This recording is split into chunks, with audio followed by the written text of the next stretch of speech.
78, Florence Speedway, Inc. et al., and Daniel Cameron in his official capacity as Commonwealth ex Rel Cameron versus Northern Kentucky Independent Health District et al. This matter's on for a hearing, and there's been several motions filed. I think before commencing, I'm going to begin with plaintiffs filed a motion to file an amended complaint, and I've briefly reviewed that. What's the position of, and it's probably primarily going to affect the Northern Kentucky Independent Health District. What's the position? Judge, we filed a response to, or a reply in support of our motion to dismiss, which also responds to the motion to amend. As a general matter, we understand that plaintiffs have free rein to amend their complaint when justice requires. Our position would just be that the new amendments to the complaint do not cure the defects in the overall complaint, and that the court should grant our motion to dismiss instead. So we oppose it on the grounds that are listed in our motion to dismiss. Okay, counsel. Good morning, Your Honor. Just very, very quickly, I've read their reply. There's a case out of the former Kentucky Court of Appeals, which now is evolved into the Kentucky Supreme Court.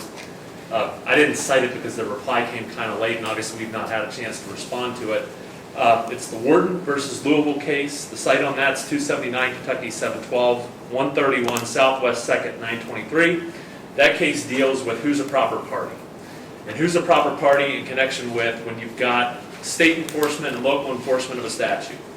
And in this case, and I've got a copy of counsel, I'd like to see it, I'm happy to hand it to them, and I'm happy to hand a copy of the case to the court if you'd like, Your Honor. I would like a copy if you have it. I don't believe I've I do, Your Honor. seen that one.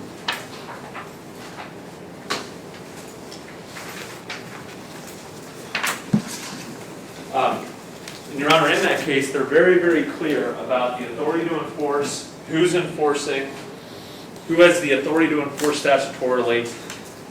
And in that particular case, they ended up dismissing it against the city of Louisville, saying that it's a state statute and there was no hybrid enforcement where you had the local enforcing in addition to the state, so they dismissed it, but they distinguished it. And there was a whole line of cases they cited starting at 716, 279 Kentucky 716 on page 204 of the case law, in which they say, listen, if you've got a local agency that's enforcing it also and has the authority to enforce it, as is the case with the local health department, they are absolutely a proper party.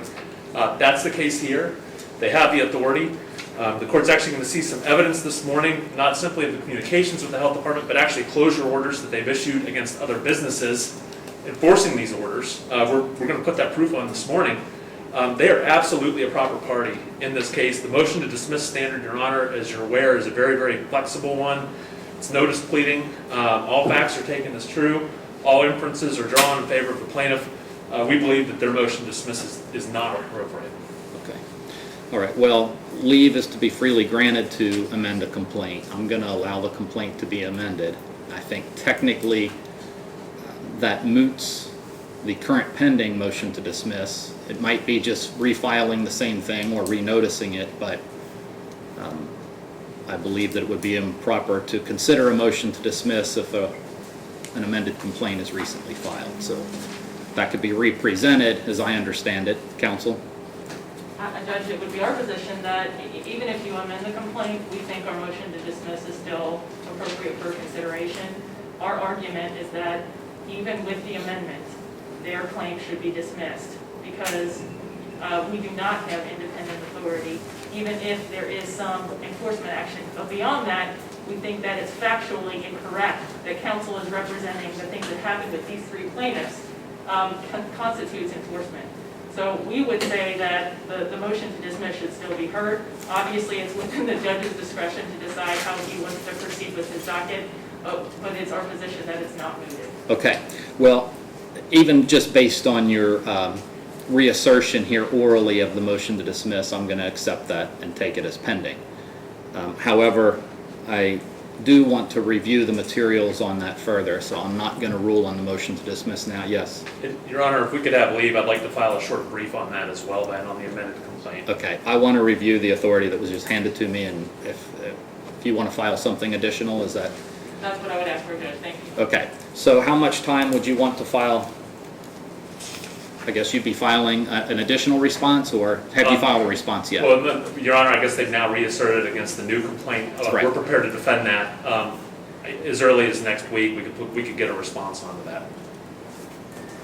And this is getting a little procedurally confusing as to what Mr. Weiss is filing and what we're filing. So if you would like us to redo our motion to dismiss based on the second amended complaint, we're happy to do that too. I just would like to know what it is Mr. Weiss is filing, so I know what to call my brief that I'm responding to. I was going to respond to your oral reassertion of the motion to dismiss in light of the Why don't we just complaint. keep it all clean? I don't need a whole lot of new things filed. And Okay. you have a pending motion, unless there's going to be a substantive change to it. Let's just take your motion as it is. We'll consider plaintiff's response to be a supplemental response. Yes, sir. And if you want to file that in a week, then we'll say by the 23rd. Is that enough time? It is, Your Honor. How much time would you want to file a reply? A week after that should be fine. Yeah, I think a week after that should be fine.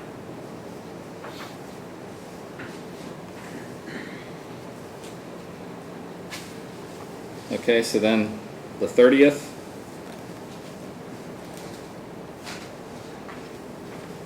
The court will take it under submission on the 31st.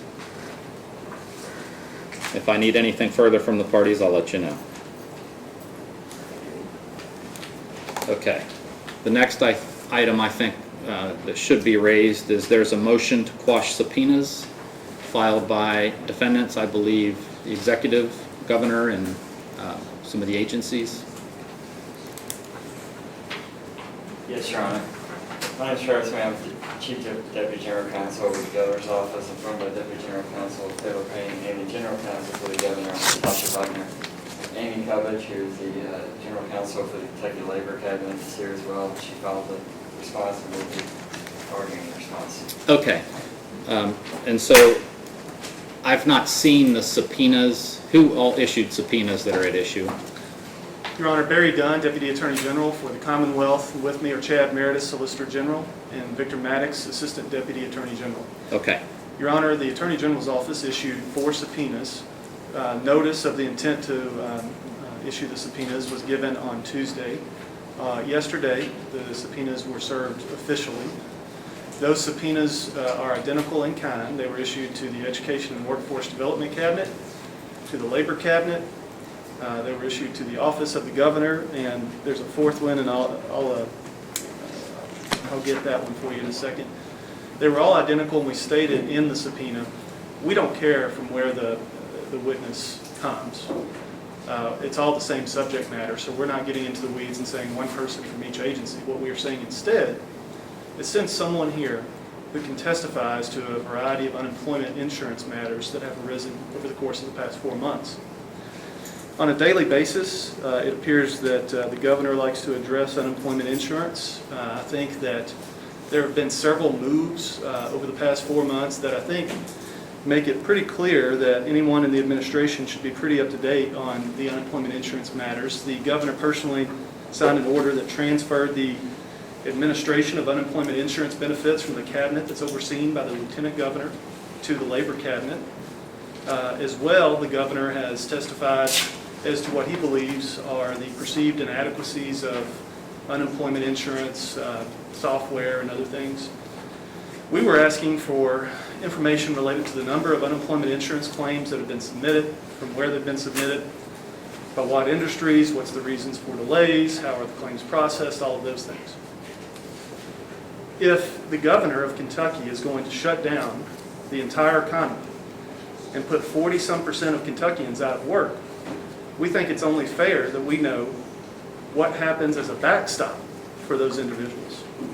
So in the response, or in the motion to quash rather, the governor and others submit that this is a fishing expedition. We instead believe that if Kentuckians have a Section 1 fundamental right to pursue their economic liberty and to work, when that is taken away, that deprivation, we think that unemployment and the way that it's administered is central to whether or not, in this case, there's been arbitrary conduct. We also think that it goes to the Section 1 rights of Kentuckians. So it's a Section 1 issue, it's a Section 2 issue. And frankly, I think Kentuckians simply deserve answers on why, and you'll hear later today from an individual who has had to go to numerous places across the state for in-person appointments. He's made telephone calls, he's emailed. In fact, he begged by email for an unemployment representative to tell him whether he needed to drive to Prestonsburg yesterday for an in-person appointment. And that individual didn't even respond to him. So we do want to put on a witness from one of those agencies that can testify to the hardship that Kentuckians are facing and what the governor's administration is doing to address it. Counsel? May I approach You the- certainly may. Good morning, Your Honor, and as Ms. Buckner stated, my name is Amy Cubbage, and I am General Counsel of the Labor Cabinet, and I'm here today on behalf of the Labor Cabinet and the Office of Unemployment Insurance, as well as here to argue just in general on this motion. If it would please, Your Honor, I can hand you a copy of the subpoena. That's fine. It is also Exhibit 1 to our motion.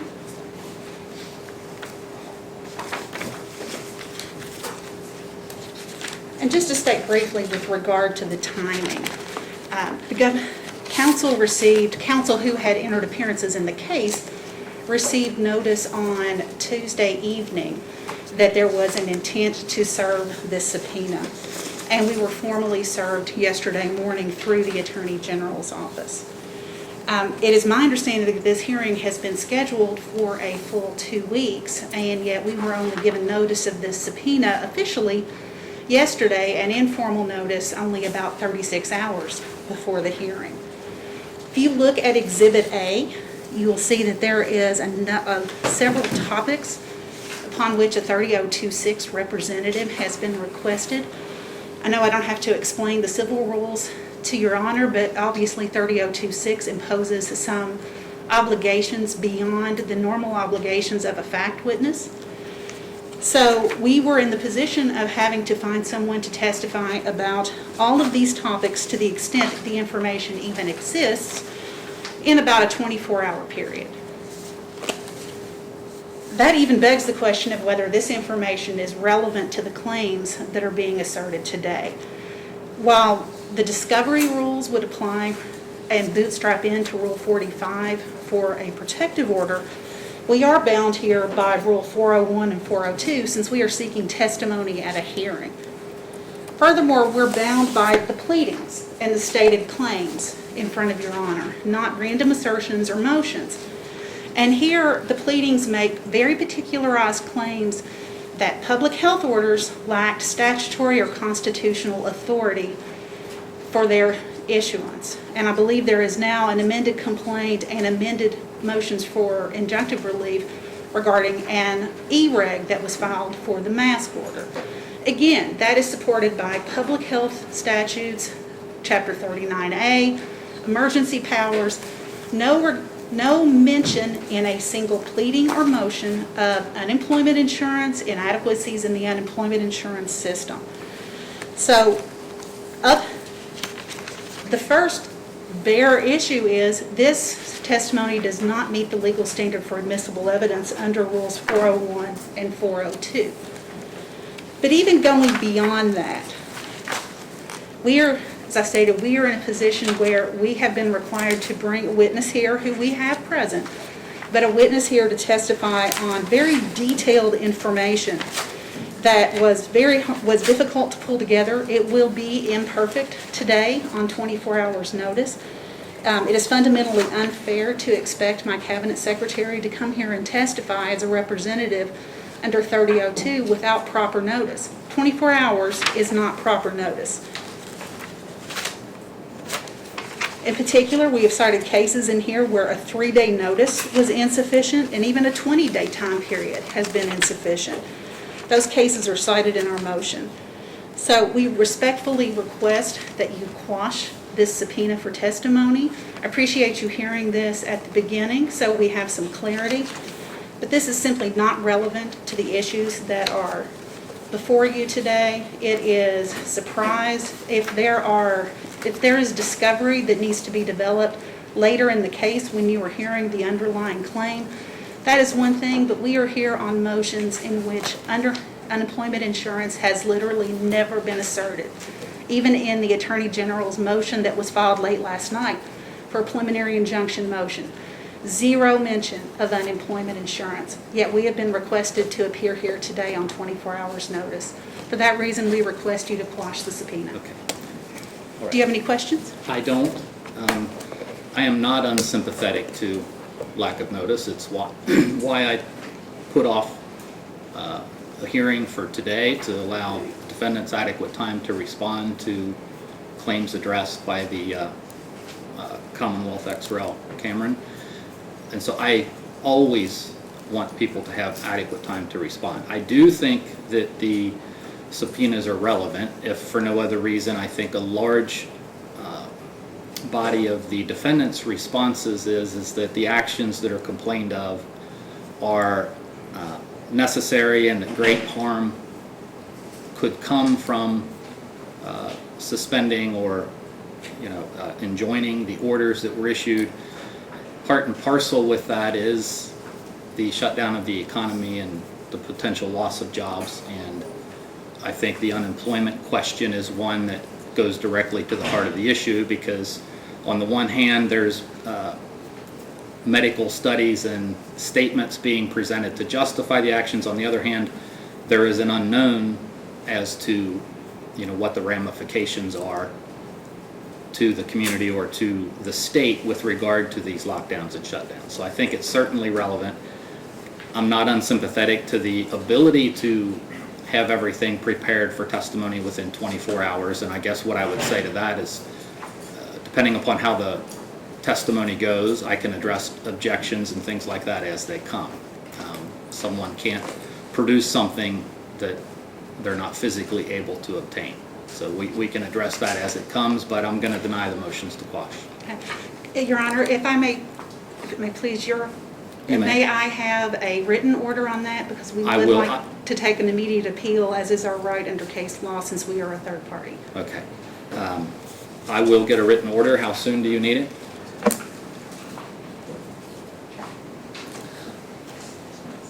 Your Honor, I appreciate the...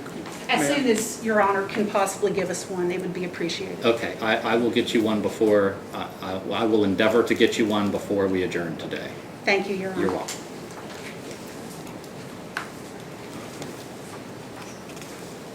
Yes, counsel. Sorry, Your Honor. Yeah, we're good. Thank you.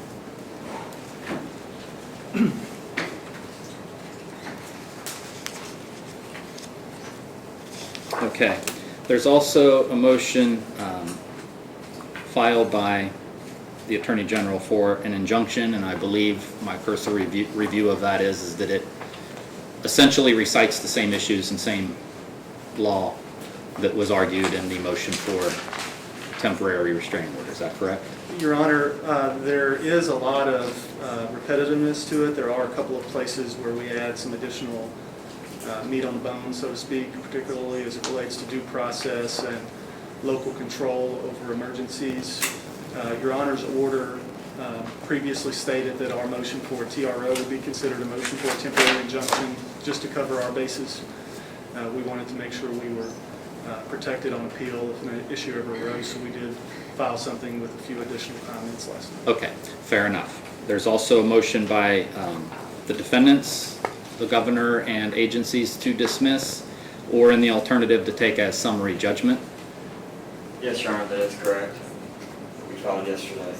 Okay, and you may not be surprised to hear that I've reviewed it, but I've not been able to review exhibits and thoroughly explore cases cited, and I have tried to do that to the extent I'm able with the amount of time I have. I guess the big question I have here is, especially with the request for in the alternative summary judgment, at least after today's hearing, what's the party's posture about the court taking the issues, at least that would be issues of law, with regard to declaratory judgment? Your Honor, I think your question is very poignant and on point. So I think there are two avenues of this case. One is the immediate and irreparable harm that is suffered by Kentuckians and businesses through the deprivation of their constitutional rights and the governor's exercise of absolute and arbitrary power. Those do require some immediate relief. The second, though, I think, are some fundamental legal questions. And on some of those fundamental legal questions, I think those can be decided by briefing. The governor's office has filed a motion for summary judgment. We'd like the opportunity, obviously, to respond to that. I do think that there are some issues in this case that are capable of resolution absent a factual record. Not all, but there are a few of those issues. So what we would propose, Your Honor, is that we do put on our proof today as to the relief we are seeking on an immediate basis through a temporary injunction, but that we also establish a briefing order, or a briefing schedule rather, that allows us to file a response to the governor's motion and our own motion for summary judgment. Okay. Well, and I asked the question because I want to have this case accelerated in its entirety. Especially, I mean, to the extent there might be questions of damages, that can wait if there are claims with regard to that, and I know plaintiffs have asserted some. Okay. We have not, Your Honor. There was an there's a statute that requires the governor to possibly make just compensation, but there's several things that have to happen. It was an injunctively to comply with the statute. There's not been a damages claim. Well, that's the way I viewed it. That's the way I essentially identified it at the last hearing, but it's just I want to make sure that I'm not omitting some claims or something that was presented. But I guess my point is briefing. I understand that, and it's always better to try to get things fully briefed and the court fully informed ahead of time rather than trying to fix it later. So it will definitely take the time, but I just want to accelerate it so that I can make my decisions and not have this case linger given the issues that are at hand. And Your Honor, from the plaintiff's perspective, I don't want to speak for the governor, but I think everyone, the regulated community, the business community, probably the governor's office, I don't want to speak for them, I think everyone wants a very quick resolution to this case. And in addition to a briefing schedule, I mean, what we would propose would be to put our proof on today, and perhaps the court could consider that as, for purposes of a bench trial, to the extent that the witness's testimony is going to be put in today. And, so we're not having to repeat this in a couple weeks, but we are all for accelerating this case. Well, and I guess have another question, and that would be to both parties. And with regard to a lot of these issues, I don't know if it's going to be possible to get stipulations of fact, because as I see it, there's going to be some questions, maybe disputes about, especially when you go to the equities involved, things of that nature. But as I read the arguments on both sides, there's not a great disparity as far as factual contentions. I think it's mostly questions of law. I don't know if that's a surprise to you all hearing that or not, or would you, counsel, what's your position on it? But as to the law, Your Honor, much of our arguments in the motion to dismiss are similar to the arguments we made in response to the motions for injunctive relief, in that these emergency measures to protect the public health are lawful, valid exercise of the governor's police powers under Kentucky law, and that are subject under that same law as a rational basis review, and that review requires no evidence to be taken. And so our argument would be that the law, Kentucky law, does support the governor's emergency measures to exercise the police power to protect the public health, which is held up as a police power of the highest priority under the same body of law that we cited to in our pleadings, including the motion to dismiss. And also in the motion to dismiss does address the claims, certain claims as to Florence Speedway and Beans Cafe are moot because of the measures that are now in place that allow for 50% capacity for such businesses and entities. So our argument would be that these are questions of law that are soundly sided with the governor's valid exercise of the police power to protect the public health. I hear you saying that, counsel, and I know the argument was previously made about it being moot, but I'm also familiar with arguments that great devastation is going to occur because of this court's order, and so if it's moot, I don't understand how that's likely to be the result. I don't know if you can clarify that for me or not, but, I mean, that was the position I believe advanced by defendants, wasn't it? If that valid exercise of police power to protect the public health is not recognized and upheld, then that would affect the measured approach to reopening that we are currently in, that is able to measure it so we are able to respond to how COVID-19 reacts to the loosening of restrictions. It's moot in terms of the claims of the plaintiff in his now amended complaint as to those measures affecting the business negatively in terms of not allowing a certain capacity. Right now, they are allowed up to 50% capacity at the Speedway and at Beans Cafe. Okay. Your Honor, may I address one point? Yes. And this is a point that I think is fundamental to this case. The governor does not have police power, period. Case after case, I could cite legions of those cases. I'll give you one now. Chambers versus Stingle, 37 Southwest 3rd, 741, Kentucky Supreme Court, 2001. The police power belongs to the legislature. The police power belongs to legislative bodies. Rational basis review does not apply when the governor assumes total control of a situation and applies his own rules. What we look at then is, are there fundamental rights involved? There is a Kentucky case that plainly says that the right to pursue one's economic liberty is a fundamental right. So strict scrutiny should apply when the governor is attempting to exercise complete control over all facets of Kentuckians' lives. So there is no police power. That's a red herring. I have had an opportunity to review some of that's been filed already, and that is my reading of the law. Yeah, I would point you to Adams versus Louisville and Jefferson County Board of Health, which tells that there is perhaps no broader field of police power than that of public health, and that involved the state health department's regulation in that case. So, But that would have been regulation that was not subject to challenge because the enabling statute gave sufficient authority. Would that be true? and here we have, the governor does have the executive authority under the Constitution and executive authority that has been granted to him by executive authority under KRS Chapter 39A that is expansive to not only cover emergencies that we face today, such as public health emergencies like COVID-19, but also to be able to act in response to the effects of that emergency. What are the limits to that authority? The limits is his executive authority Yes. is that they be reasonably related to a legitimate state objective. And who makes that determination? I'm sorry. Who makes that determination? We are here in a court of law, Your Honor, for you to make that determination Well, as a matter of law. Aside from a challenge in court, on a day-to-day practice after a declaration of emergency, as we're talking about here, who makes those determinations? Well, Your Honor, the emergency health measures that the governor and public health officials have implemented throughout this emergency and disaster, which encompasses the whole Commonwealth, because the federal government has declared the entire Commonwealth to be a major disaster area. It is based on science and medicine, the information that is daily evolving with this disease from public health officials that advise the governor, who are on a daily basis learning But more and more can information. science supplant the constitutional separation of powers and non-delegation doctrine?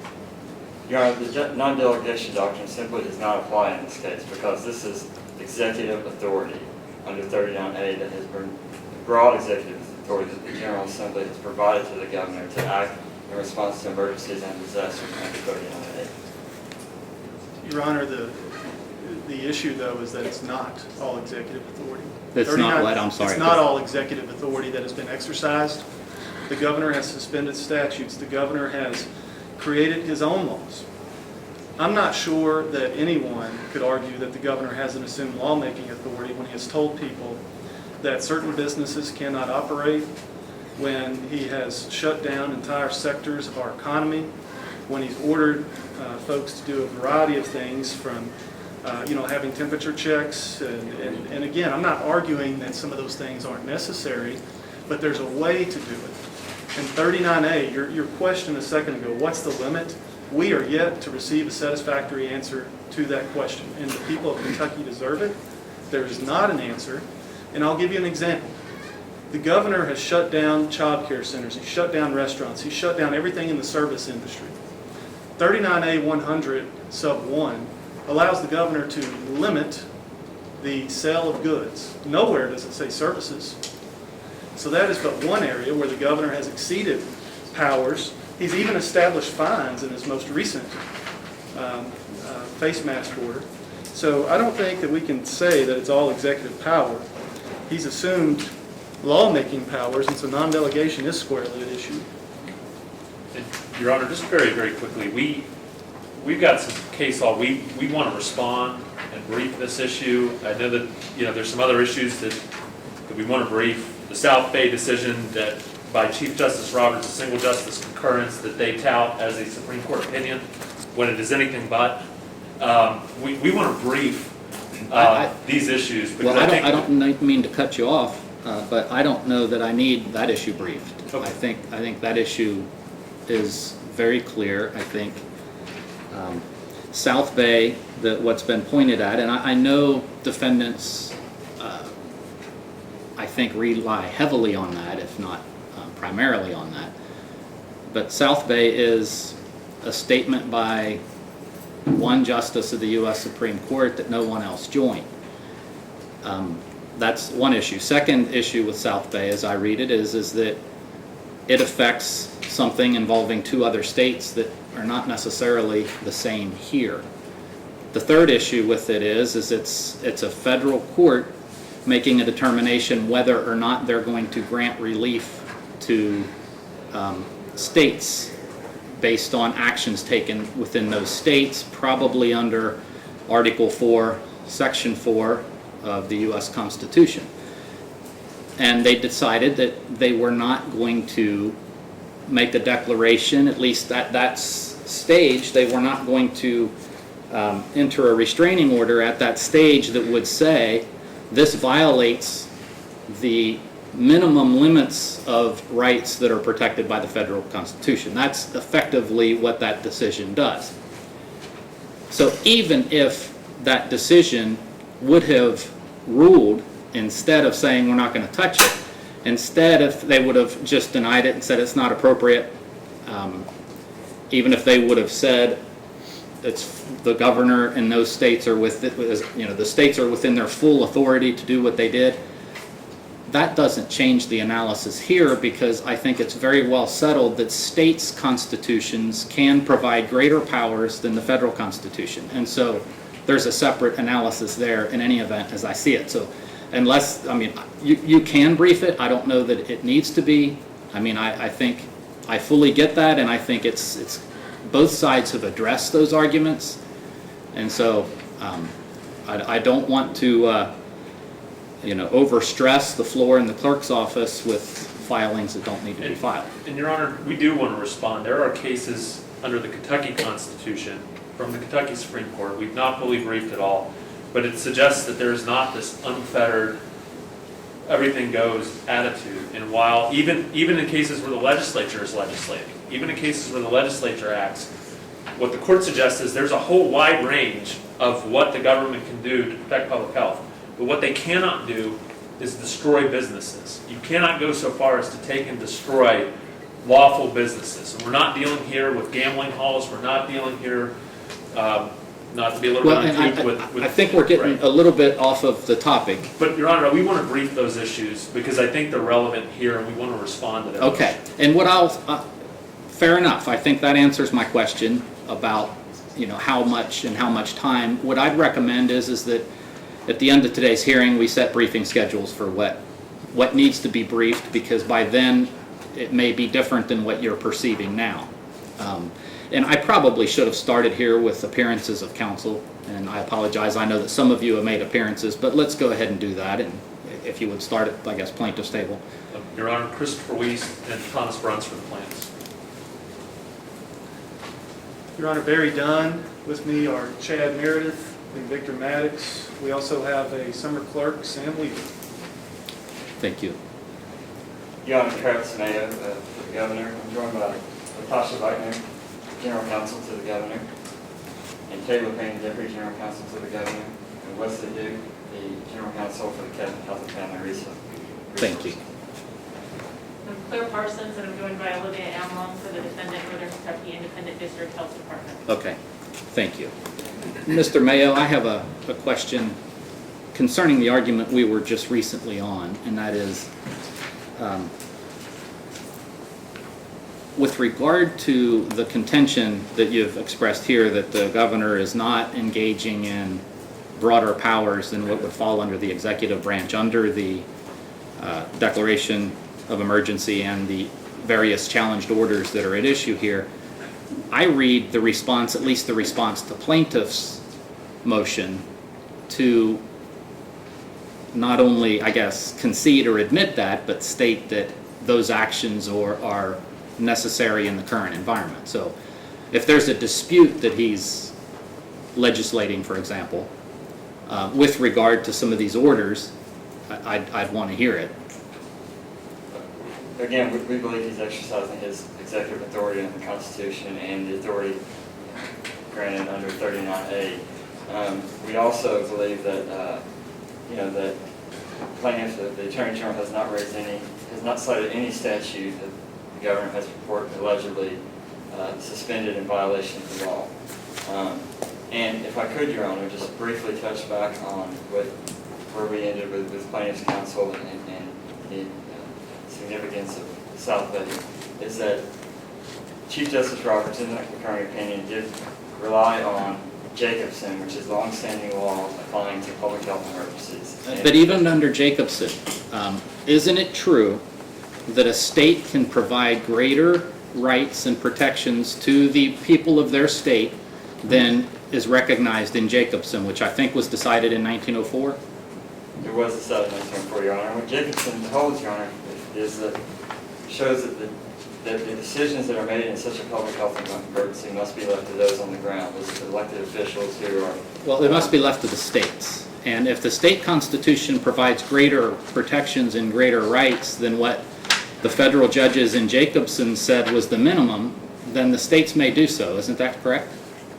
And here, Your Honor, the state constitution does provide the governor, and not only as the chief executive, but also as commander-in-chief of the military in Kentucky, which again falls under 39A as granted under that statute to address the emergencies that we face today, such as public health emergencies. Well, if you take that argument to its logical conclusion, then wouldn't Buck v. Bell, which Buck v. Bell was in the progeny of Jacobson, as I understand it, the medical community in Buck v. Bell, I think, persuaded 30 of the states to pass legislation that would force sterilization. It was, in many instances, racially motivated. It was motivated to force sterilizations of people who were convicted of crimes. It was motivated to force sterilizations even among people who were poor. And I think it's indisputed that it's probably one of the most infamous statements ever made by someone wearing a black robe in the federal court when Justice Oliver Wendell Holmes stated that 3 generations of imbeciles is enough. So that was something that the federal court said there's no protections in the federal constitution against forced sterilization. That's what was held in Buck v. Bell. But the same premise would apply. Thankfully, Kentucky was not one of those 30 states. But the same premise would apply that Kentucky could have greater protections in its constitution that would say doctors and the state in league with doctors cannot jerk somebody out of their home and forcibly sterilize them. Wouldn't you agree with that? Well, what I would say about our state constitution, it also does not require strict scrutiny for regulation of businesses or economic interests such as those at issue here when it involves regulation of the social welfare. But it would apply to one's ability to pursue a livelihood, correct? Again, Your Honor, what Kentucky case law holds, and some of which, like Graybill, cites back to Jacobson too, is that when protecting the public health, that rational basis applies, reasonability applies to the measures that are imposed to protect the public health, even when they constrain businesses or economic interests. And that was also upheld in the election of Fayette County Food and Beverage Association case, which plaintiffs decided from the Supreme Court of Kentucky. And here there is a rational basis. The governor's measures, which began with measures after the declaration of emergency, to slow the spread of COVID-19 with the objectives to limit person-to-person contact, to promote social distance, to promote hygiene and sanitizing. In order to slow the spread of COVID-19 at the beginning of this pandemic, did flatten the curve. And he exercised the same measures and the valid powers to protect the public health in measurable in a controlled environment and reopening Kentucky and its economy so we could see how the COVID-19 responds to the reopening. So, Your Honor, still, rational basis and reasonability apply under Kentucky law. And that was the reason to bring South Bay and Jacobs, because that's upheld in Graybill, which cites directly to relies on Jacobson in upholding the power to protect the public health. Okay.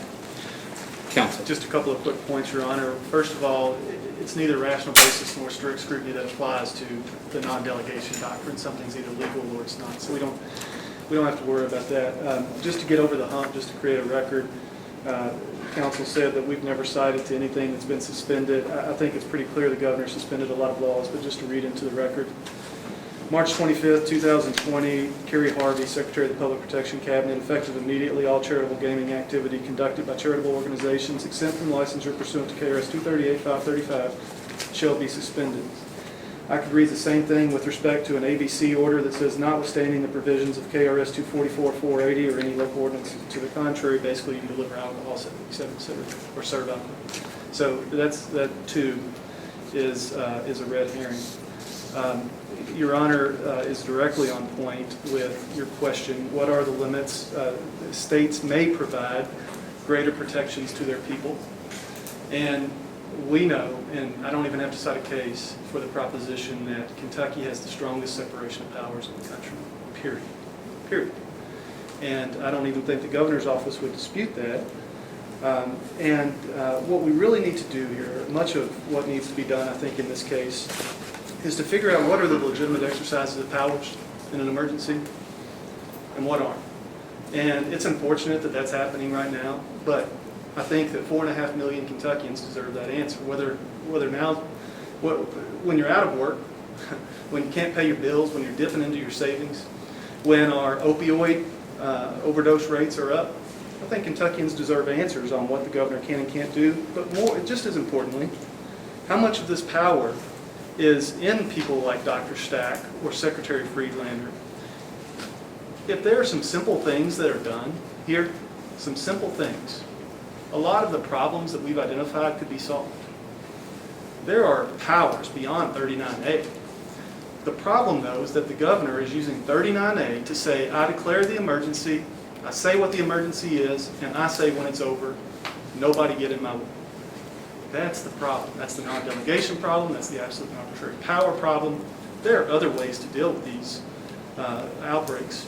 And we have KRS Chapter 211, KRS Chapter 212, KRS Chapter 214, administrative regulations promulgated thereunder.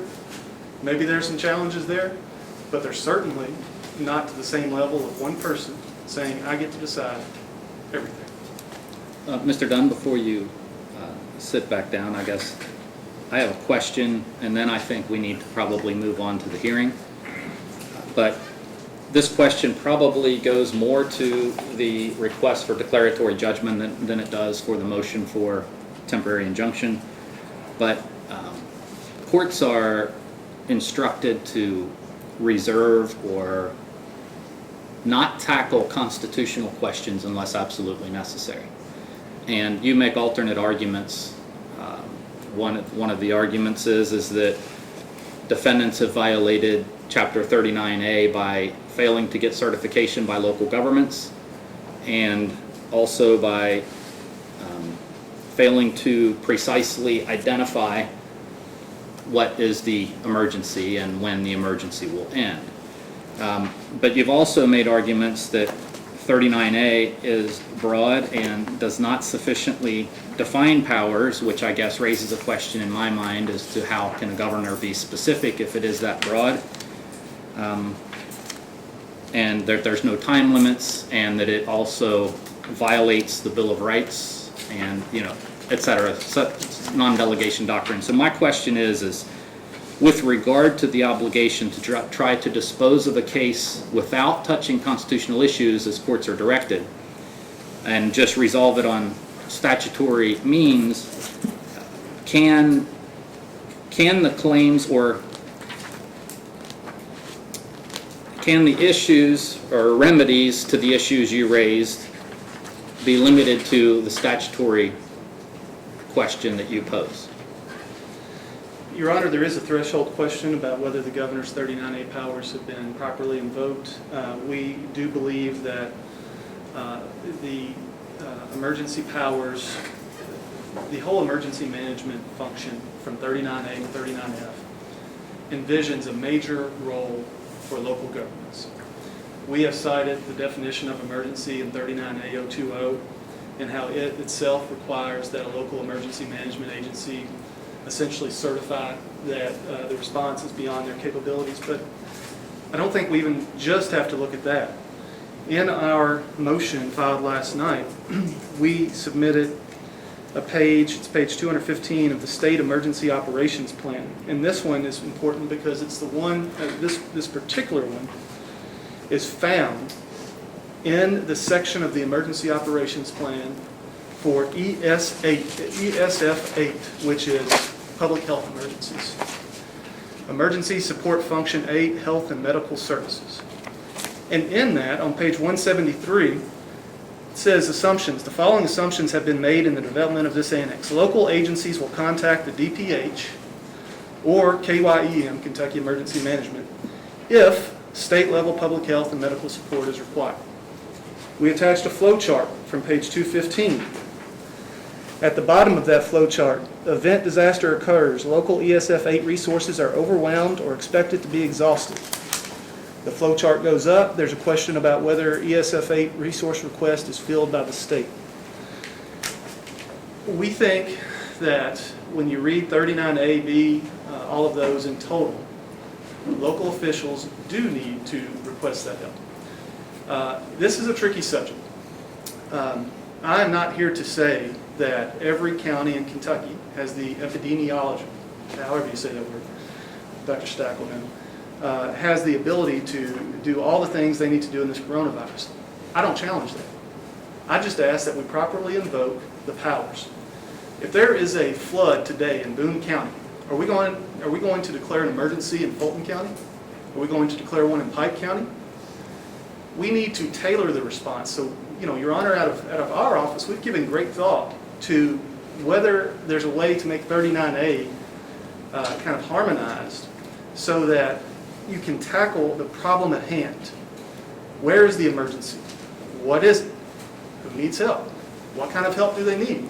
If Robertson County, with one case, and it was, I think, confirmed 2 weeks ago, if it is subjected to all the same requirements of Jefferson County, what good are we doing? Why did the people of Robertson County, with no cases until 2 weeks ago, have to go through the same shutdown that people in other counties with more cases? So we're just asking that that be tailored, that we narrow in and we say, we have problems here, let's address those problems, but let's not hurt people in other parts of the country. Okay, well, what about your constitutional argument that the General Assembly has violated the non-delegation doctrine? And I mean, are those issues all resolved by the finding about local governments? Your Honor, I don't think that, not necessarily, because even if a local... And I recognize these are issues that are more appropriate for the declaratory judgment stage, so we don't even need to hone in on it now. I don't mean to get derailed, but that's... Even if a local government were to request the assistance of the state, there are still aspects of at least the way this governor's used 39A that would go over the line into lawmaking and result in the non-delegation doctrine being implemented. So we think that's going to be a live issue regardless. Okay. Well, I'm going to recommend that we proceed with the hearing, and because I deferred and reserved on your motion for a TRO and converted it to motion for temporary injunction, I'm going to allow the Attorney General's office to put on their case first. You may proceed. Thank you, Your Honor. Mr. Wiest and I have discussed an order of proof on behalf of what I'll call That's this side fine. of the V, if it's okay. If you've got it worked out, I don't want to make it longer because you've got another means worked out, so. Thank you, Your Honor. Your Honor. Your Honor, we would like to first call Christine Fairfield and stand. Your Honor, one thing before we proceed, may I invoke the rule of separation of witnesses unless it's an expert or a party? You may. So I'm going to announce that any council or party that has a witness that is intended to testify would please leave the courtroom, and the bailiff will instruct you where you can wait. Only party representatives who are going to testify may remain. That admonition also includes that you're not to discuss any testimony that you give with other witnesses after you give it.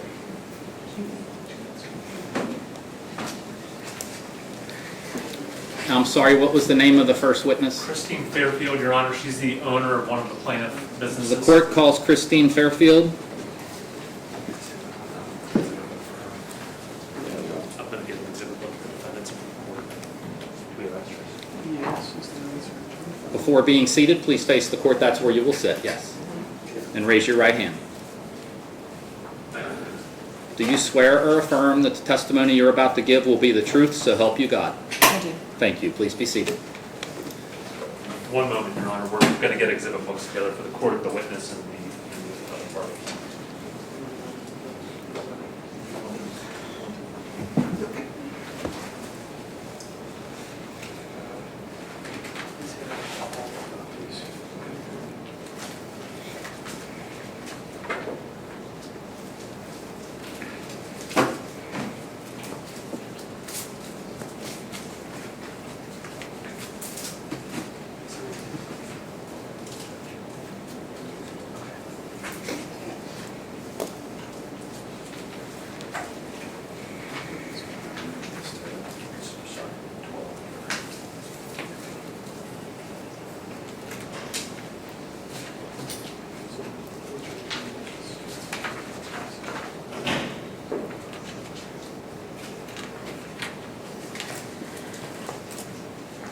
You have 16. Sorry, you have 16. That's no problem. I gotta get the defendants a copy. Nobody can hear back there. Oh, there's 6 copies. Okay, so we'll just do this one. Hear back where?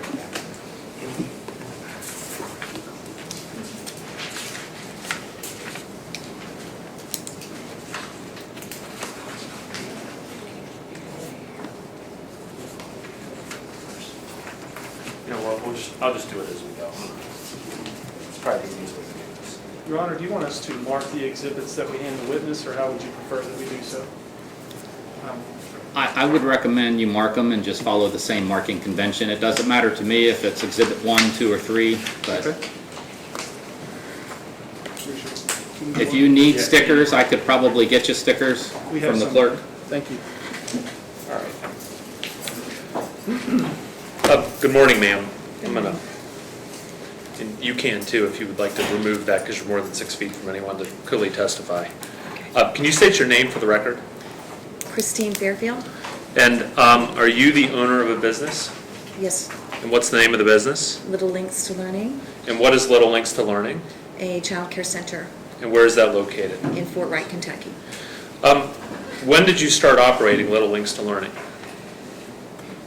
April of 2012. And how did you go about opening that business? A lot of hard work. I did not want to incur any debt, so I worked for 9 years to save that money. I'm sorry. I worked 3 jobs as a single mother to make the money to do that. And what did you do before you, and we're going to talk more about you building up your business in a couple minutes, but what did you do before you opened up your daycare? I worked in another child care center in Ohio, and I did 2 sales jobs. Okay. And you saved up and you opened the business, I think you said in April of 12? 12, Okay. My goal was to have 45 children. The building now is built out to house 182 a day. It kind of exploded on its own. Have you had any of your family members in there as customers? My grandchildren, How many? 3 right now, 1 more coming. Do you advertise? I have never, after the first 2 months we were in business, I never had to advertise after that. 98% of my families come by way of personal referral. I do have some recognition pieces out there because my grandchildren like being in the ads. So, on these recognition pieces. But we don't get a lot of callback on that. And we have an extensive waiting list all the time. We typically only have 12 spaces available per year, 12 to 20 spaces. New spaces for... New spaces, like when our kids go off to kindergarten, then we can shift everybody and we have 2 new spaces. So parents are vying for those spaces all the time. Have you built up a lot of goodwill in running a business? Absolutely. I have a book this thick with letters from parents. I think you indicated, how many children do you typically care for? We can care for 182 a day. I currently have an enrollment of 203 with some part-time families. And so I guess you could have a couple part-timers that equals the regular. 3 come, Okay. 3-day and 2-day families. How many employees do you typically employ? 47, 48, somewhere in the neighborhood there. Okay. This is really important for the court and for the record.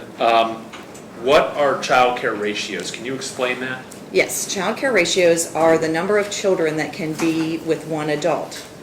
So infants are 5 to 1, 1-year-olds are 6 to 1, 2-year-olds are 10 to 1, 3s are 12 to 1, and 4s are 14 to 1. And I take it for instance, when you said 5 to 1, it's 5 infants to 1 adult? 5 infants to 1 adult, yes. And Okay. you may have a double ratio in each classroom.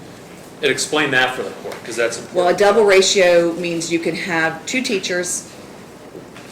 For instance, a infant room can have 10 infants maximum with 2 adults. And in my center, we have 3 adults in every room with a double ratio to And I- make sure. And I know that other centers, and we're going to have a couple other centers and an industry expert on in a couple minutes to testify, but your center does not have any school-age kids. No, sir, we do not. Okay. Once they go to kindergarten, we don't see them again. Okay.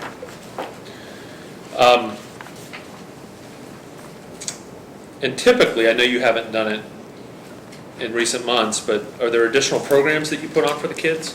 Yes, we have a lot of programs. We typically have an outside program come in at least every other week. We have the reptile rescue, the zoo, the aquarium, the Raptor Society. We have a company that comes in every other week and teaches our 3- and 4-year-olds about other countries and their cultures and holidays and things like that. And, I've even purchased a Chinese dragon so the kids could all be in a Chinese dragon when we have a parade like that.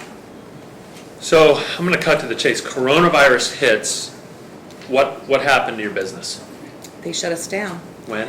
March 20th. When they did that, did they tell you that you had a right to a hearing to contest that?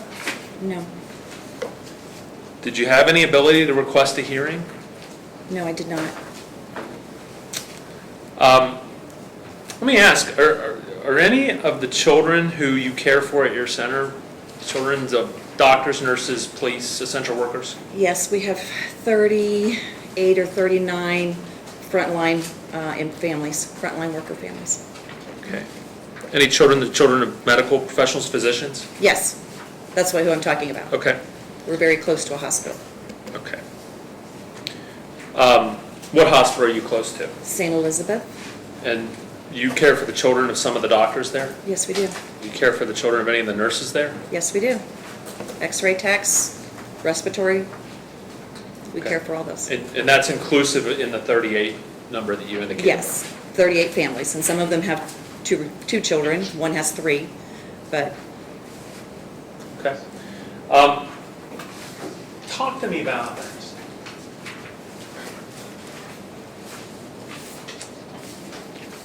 did you consider reopening under, well, let's back up. Do you know what a limited duration center is? yes, I do. What is it? It is a center that was set up on an emergency basis to care for frontline and essential workers' children. And who could operate those?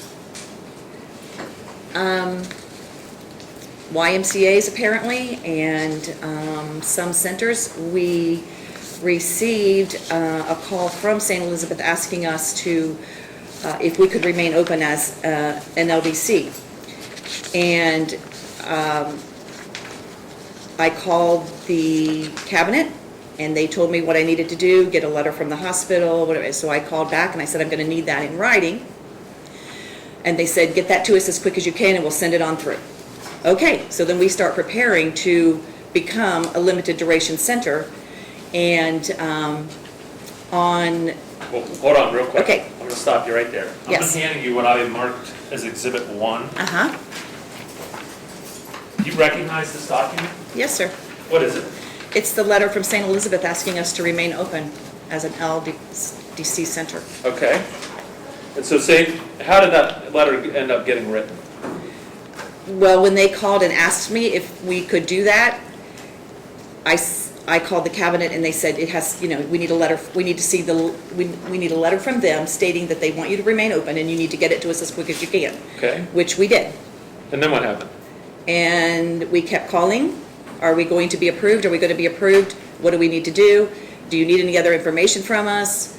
No. And we were already hearing that YMCAs were being approved, and we even called one of them as a parent, one of our parents did, to ask if she could enroll her child, and got all the information on how, yes, we're going to be open, blah, blah, blah. So I called back to the cabinet and said, the YMCAs here are saying that they're going to be limited duration centers, and she basically yelled at me and said, no one's been approved yet. And I, okay, but they're telling the public that they are. So, and then when the notice came out on Friday the 20th, it said that only the Ys were being approved. Now, if you look at that list I gave you of limited duration centers I got off of the cabinet's website, there are 120 counties in the state.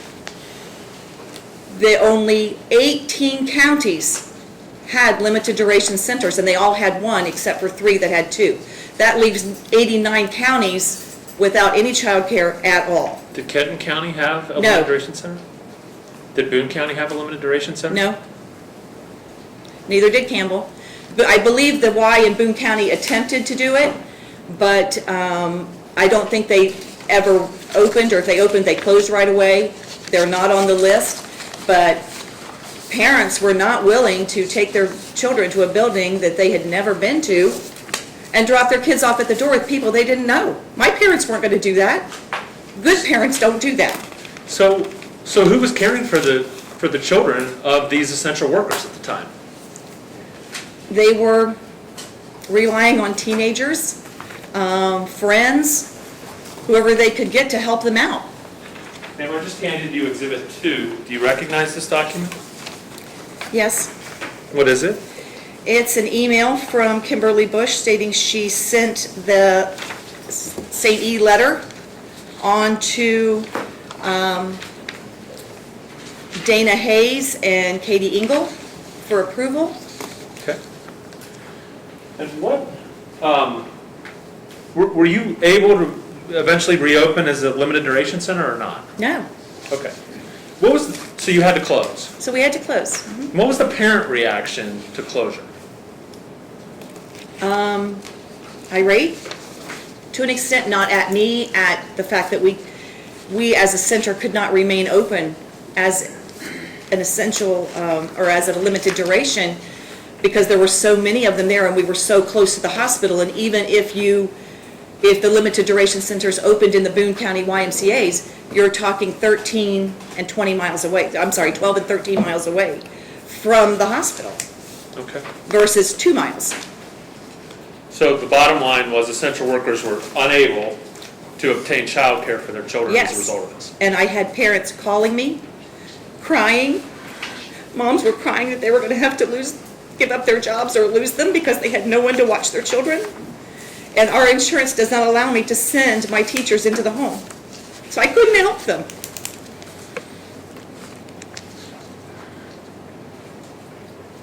Okay. I'm going to hand you what marked as Exhibit 3. What is this? It's an email from Melissa Moore. And who's Melissa Moore? I believe she's the director of the the Division of Regulated Child Care. And what did she tell you? Thanks for contacting us, but unfortunately, only a health entity can apply to become a limited duration center. And we had done that. The health entity agreed to partner with us. Okay. I'm going to hand you what I'm marking as Exhibit 4. Do you recognize this document? That is the list off of the Cabinet's website of the limited duration centers. And again, none in Boone County? None in Campbell, none in Kenton. Thank you.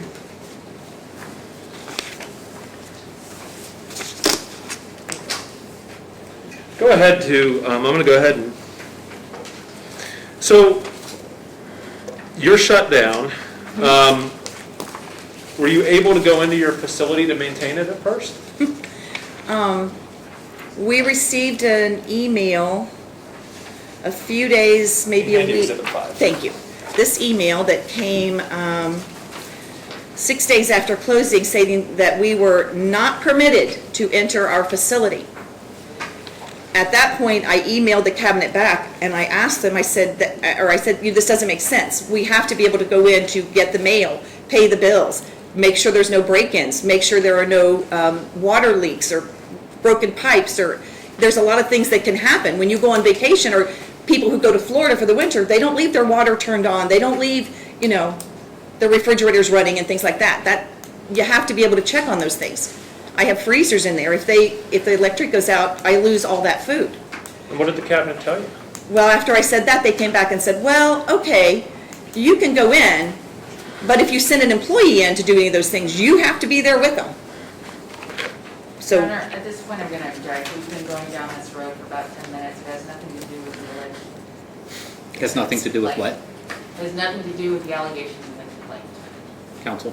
Your Honor, we are dealing with an entire string of arbitrary action after arbitrary action after arbitrary action that builds upon itself and that deals with the allegations in the complaint. She's going to, in a minute, talk about the substantial losses that her center has suffered as a result of all of these actions. I think it's highly relevant. Overruled.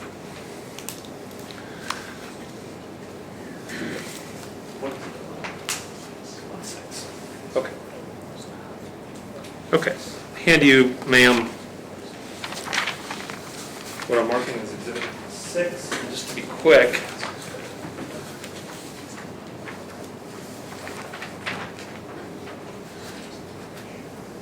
I'm going to hand you 7 also, because I'm going to try and move along. I'm going to hand you, again, 6 and 7. okay. Do you recognize these documents? Yes. What are they? Well, the email I sent to the cabinet regarding us not being permitted to go into our businesses to make sure that our investments were safe. And their response that said I could refer to the website, and that's when it said that directors and owners could go in. Okay. And how long were you not able to access your business as a result of, how long did all of that take? About 10 days. Okay. And you, what I marked as Exhibit 8, by the way, did you lose any property as a result of that, not being able to access? No, I did not, but where our center sits, it's in an excellent neighborhood, except that when you drive around behind it, where the playground is, it's covered by trees. And we do have problems with teenagers and other people going down back behind there drinking. We have to go outside and check regularly for beer bottles and cans and things like that. But the police do now patrol it on most evenings, especially the weekends for us, to make sure that that doesn't happen. I'm going to hand you, I am marking as Exhibit 9.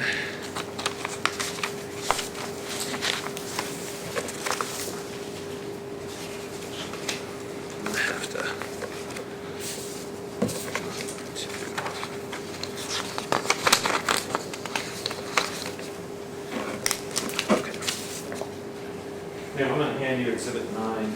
I'm going to hand the court Exhibit 9 as well. What's this email? This is an email I sent to Melissa Moore. And who's Melissa Moore? She is the, I believe, the director of the Division of Regulated Child Care.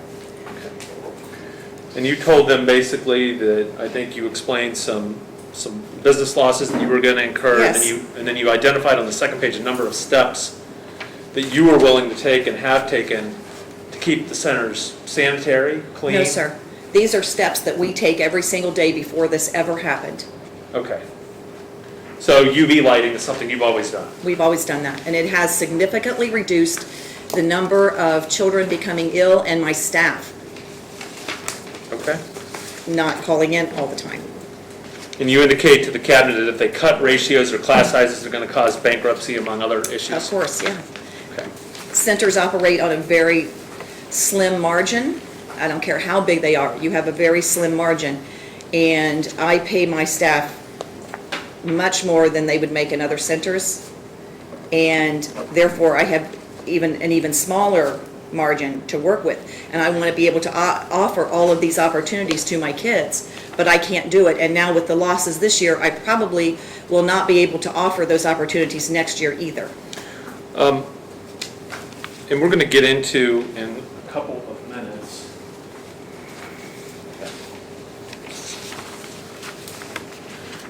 and I realized we were talking about the LDCs.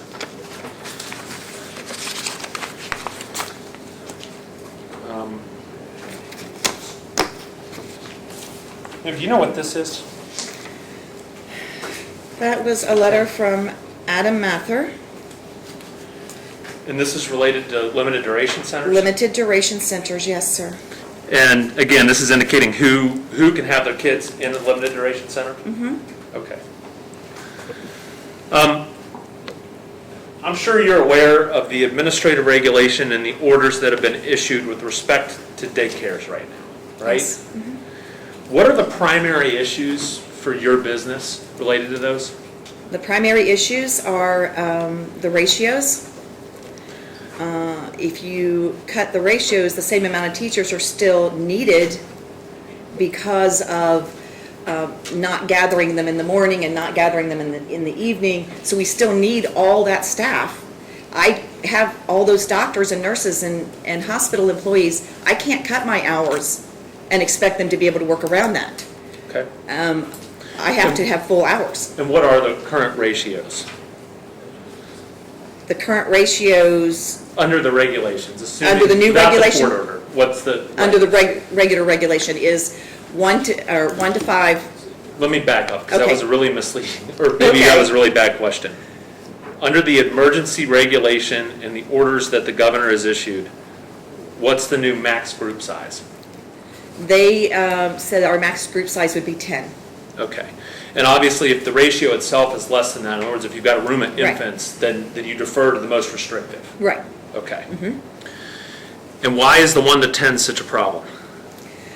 1 to 10, when a room is built for 28, that's a problem. That means there's 18 right there that you have to put out. You have to, and when you have all of your rooms, you have most of your rooms like that. We have 3 2-year-old rooms. We have 2 3-year-old rooms. We have a 4-year-old room. I mean, when when you can't have your double ratios, and honestly, in a 2-year-old room, which is 12, I couldn't even have a whole ratio. But my teachers had to be there. So we can get into the financials when you're ready, but I'm operating at a loss every single day with those numbers. Can you tell the court what a surveyor is? Surveyor. A surveyor is a member of the cabinet that comes out to check out the daycares to make sure that you are compliant. And is there someone, if the daycare centers have questions or advice or they need answers, that they can reach out to? You can call the cabinet and Okay. get a surveyor on the phone. Okay. We came in for a restraining order and we asked the court in part for a 1:28 ratio. And in part, that was because I think you were just told some things by a surveyor about hallways that may not have been accurate. What were you told? This. I was told that if you divided your classrooms, you had to build internal hallways in those. Is that what you're talking about? Yes. This. So, for instance. Yes, that's what I was after. I was wondering Okay, about this is one section of my building that does not have hallways built into it. So Okay. you go through one classroom to the other. And that was fine when they approved that section of the building. Now, if you tell me that I have to decrease my class sizes and build hallways inside the rooms, these orange lines indicate the hallways. So now when I put in those hallways, that takes away from your square footage. The hallway has to be 48 inches wide. This room is 37 feet long. And when I do that, I'm going to lose approximately 24, 25 children out of this section of the building and 5 children out of a room down this hall, which houses 20 children, but I can only have 10. And a surveyor told you that you had to do that. I had to put these hallways in here. Ma'am, if I were to represent to you that the requirement in question actually was a should instead of a must, and in fact you didn't have to do that, would that change what ratios you could live with? Yes? If we ended up getting a restraining order from the court that was actually more than we ended up needing because that advice that you had gotten from that surveyor wasn't accurate, I want to know what ratio would you need, assuming that you didn't have to build those hallways? Well,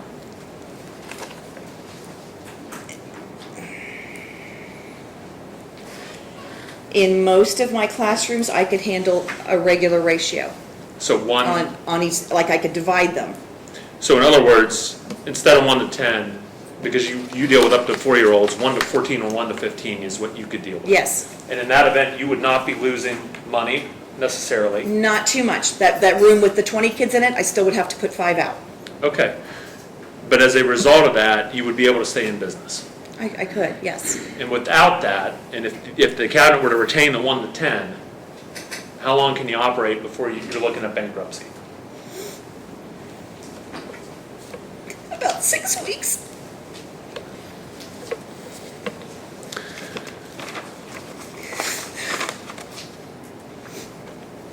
I've put nearly almost $1 million into that center. Your life's livelihood. When I built it, I dumped my 401k and all my savings because I didn't want to have any debt, because that's how a lot of brand new centers go out of business. They incur too much debt. And we're going to talk about LDC regulations in a minute, but is there, we've just talked about the ratios. You're not looking at bankruptcy if the court were to put on an order that 1 to 15 is the minimum, right? Assuming you don't have to do the hallways, because that's not in the 1 regulation. to 50, I'm sorry, say that one A more time. ratio of please. 1 to 15? Would that be okay with me? Is that Right. what you're asking? That's probably doable. Now, I want to be clear, because when we did the 28 per classroom, a lot of people got that confused. That's 28 for 4-year-olds. So 1 to 15 would not work in an infant room. We would still have to remain at 10. Right, because the infant is, Right. right, that's a lower threshold for the. But that's, yeah. I had lots of people asking me that last time. We're going to look at your numbers in a minute. Are there other aspects of the regulation that are going to run your business out of business? No tours? Let's talk about that. What's the requirement? We can't have them. We So- can't do tours right now. So tours are parents coming in to look at your center? Yes, my tour is 2.5 hours. I can't do a 2.5-hour tour over the phone, and I can't, parents don't want to, even if they have 10 friends there that say, oh my gosh, this is the greatest place on earth, they still want to see it. I mean, that's like saying, hey, I want to buy a new car, but just bring me anything, that's okay. So I'm going to be clear about the tours. Are you doing your tours during the school day when all the kids and all the people and all the staff are there? I never do them during the day. They're always at night. So the cabinet is prohibiting tours after hours, and you can sanitize before and after, and you can't do that. Correct. And they don't touch anything. We walk through and then we pull out chairs for them and we sit down in the library and we talk. But it's okay for me to call maintenance men in. I can do that during the day when the kids are there. Why, the cabinet says you can do a video tour. Why isn't that good enough? Because in a parent's eye, you could be using stock photography, you could be taking photos of anything. Doesn't mean it's your center. Doesn't mean that, yeah, you cleaned it all up for this video you're doing. That doesn't mean it looks like that every day. They want to see what it looks like every day. And every day my center is spotless and sanitized. I have people on staff and that's their only job. Clean toys, clean walls, clean rails, clean doorknobs. That's their only job. Is grouping, end of day or start of day grouping an issue? Oh, yeah. Can you tell the court about that issue and why that's an issue? It's an issue because you would run into so much overtime, and I am doing that. I'm running into overtime because we can't combine the kids in the morning or in the afternoon. And these are children who are maybe living in the same household even. We can't combine them. And so if, for instance, we have a family that has 3 children, both parents are physicians. They're different ages, of course. They're the last kids picked up. I got to keep 3 teachers there till 6 o'clock when everybody else is gone at 5:30. But I have to keep 3 teachers there so we don't combine these kids until they get in the minivan to ride home.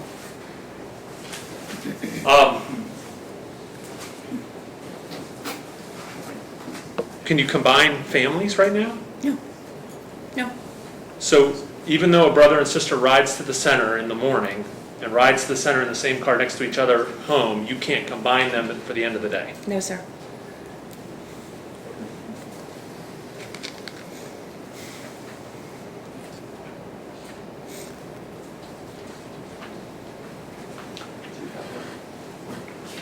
Do you know what mine on what?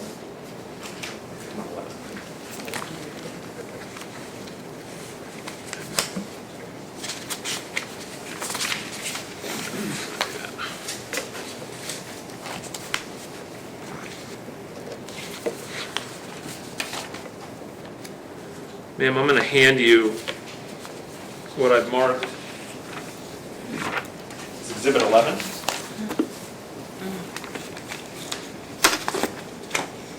What is it? It's my loss. 2019, how much profit did your center make? $37,000. That's it. That's what you took home. That's what we had on December 31st. That's what our profit was. What was your loss from March 20th to June 14th? $540,772. And what's been your loss from June 15th to July 31st? $150,883. And again, those are loss numbers, not profit numbers, right? Right, loss.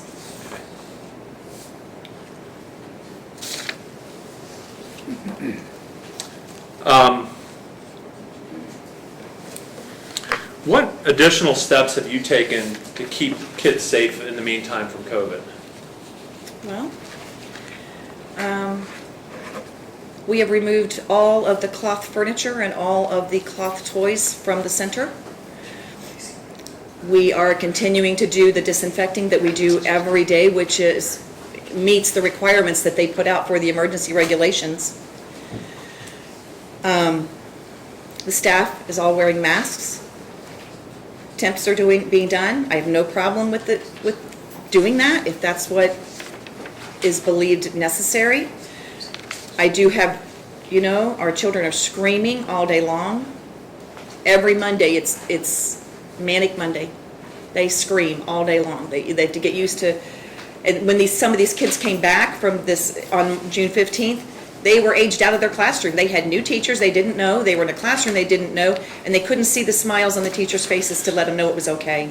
And I understand that since the initial masking requirement, the cabinet has since come out with a clear face shield to allow parents, or actually allow the kids to see. Has that been helpful?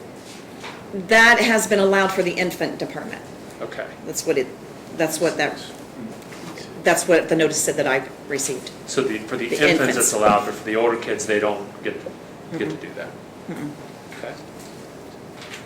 I want to talk about, give me just a moment, we're getting this exhibit ready.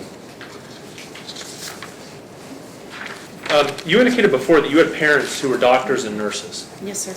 Have any of them expressed any concern to you about, the ratios of putting 28 kids in a classroom? Your Honor, objection No. again. This is hearsay and has nothing to do with the claims that she's alleged.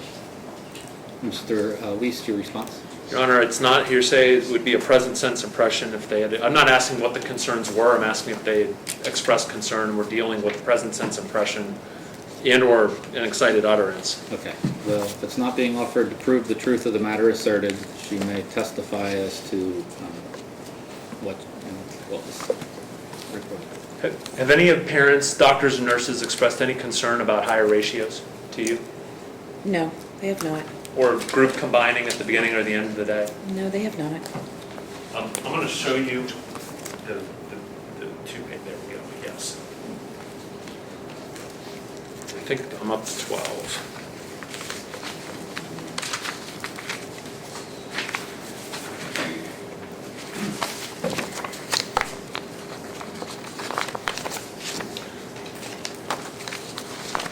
Ma'am, I'm going to hand you what I have marked as Exhibit 12.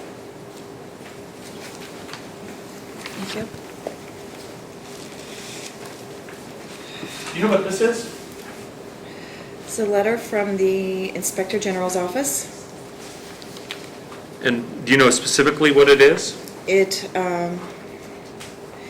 are the stipulations for for reopening on June 15th. No. No, I'm sorry, is this for the LDC?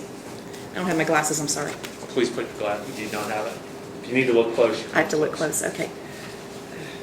Do you know whether or not these are the LDC requirements?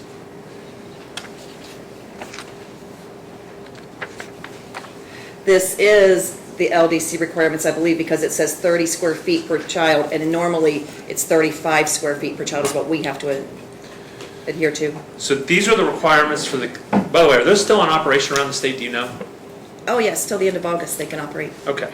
And these are the centers for the children of essential workers. Frontline and essential, yes. People, if the kids get sick, their parents could get sick, and we could have some major issues in the community. Right. Is there any ratios in these requirements anywhere?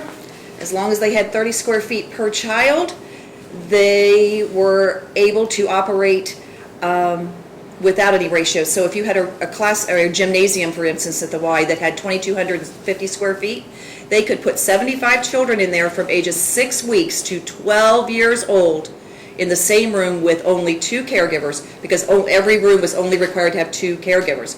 And I know that couldn't have been.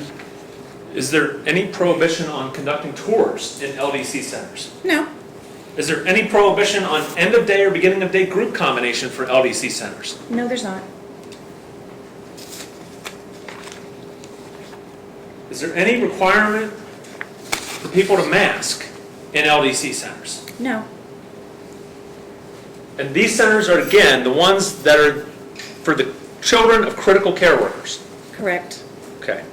Ma'am, I'm just going to wrap up with this question, and then I'm going to see if the Attorney General has any follow-ups for you, and then the Governor and the Cabinet and the Health Department may have some questions for you.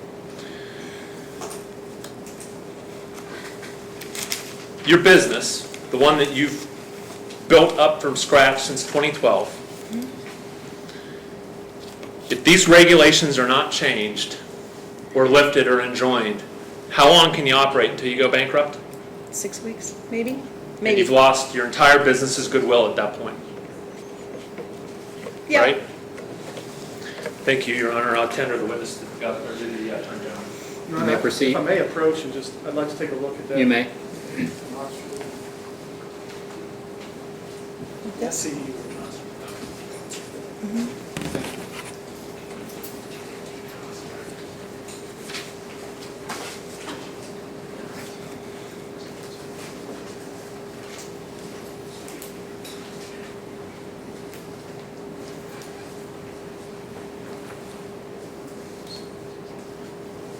That's what they normally look like.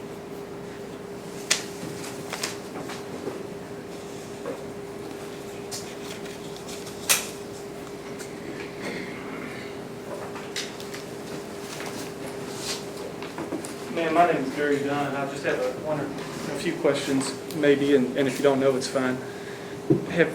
With respect to the temporary walls that were requested, do you know, or have you had any kind of inspection from a fire marshal or another code enforcer of any kind? No, I have not. Do you know whether those temporary walls would harm ingress or egress, or whether they would be subject to a fire marshal's order? I don't know that. We weren't given any direction on what we could use, just that we could not use shower curtains and we could not use cloth. It had to be, you had to be able to clean it. Thank you, Your Honor. Thank you. No Okay. further questions. You may proceed, counsel. Thank you. Just a few. My name is Latasha Buckner. I'm General Counsel for the Governor. I just have a few questions to ask you today. Number one, how many kids are currently enrolled and attending daycare with you? Approximately 75, maybe. You have 75 total?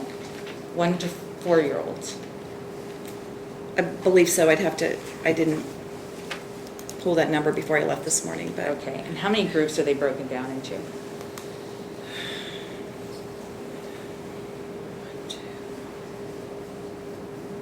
1, 2, 3. Those 2 rooms are closed. That room is closed. 4, 5, 6, 7, I believe. So you've got about 15 per group? No, we Is do my not. math? Okay. How many total? How many in each group? Well, our infant rooms have 10 each. I don't know about the other classrooms, what is actually in there each day. Okay. Are they interacting, these groups? No. Or are you keeping them separated? They're separated. Okay. And they're 1 to 4-year-olds? Yes, ma'am. Are you aware of how the coronavirus spreads through people? Yes, ma'am. Okay. Tell me what your understanding is of that. Well, obviously, if someone has it, they're going to spread it. Do you know if it's from breathing or sneezing or touching or Coughing. coughing? Mm-hmm. Okay. Is it only coughing? Do you know? I don't know that. I'm not a medical expert. Okay. But you believe that having the number of children that you would like to have at your daycare is safe? Yes, I do. Okay. But you admit that you don't understand how the virus is transmitted? Well, each day, the governor comes out with a new way that it's transmitted, not transmitted. I mean, that again is the whole thing. No, you don't need to wear a mask. That will not help. Oh, well, you should wear a mask. Oh, well, now you've got to wear a mask. And then it was, that's to protect others. And then the other day it was, well, it keeps you from getting the virus now. Okay. Well, it's all the same masks, and you're telling me it changes 6 times Okay. from March till now? But the question to you is, do you know how the coronavirus spreads between people? By coughing on each other. Okay. But Or to your not knowledge- washing your hands. There's a big one. Okay. Not washing your hands. Okay. And have you received any assistance No. financially? I received a CARES Act that all the daycare centers received for 1 week. Okay. How 1 much week. was that? Around 40,000. That's all. Thank you. 1 week. Okay. Counsel? Any other counsel for the defendants? Okay, Your Honor. Okay. Any follow-up? No, Your Honor. Okay, is this witness subject to recall?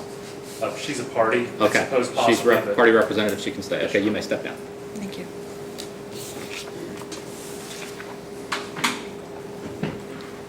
Okay, on the plaintiff's, intervening plaintiff's side, may I call your next witness? Your Honor, we call Jennifer Washburn. Jennifer Washburn, is that what it was? Correct, Your Honor. Court calls Jennifer Washburn.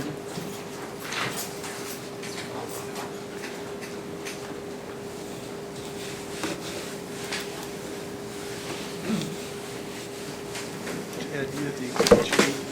I'm going to check. Your Honor, before she gets going, can I compare, can I look at the exhibits just to make sure we don't duplicate what we introduced? Sure. Thank you. If you're talking about the exhibits, just so the court can keep up, the first few that I was handed did not have numbers on them.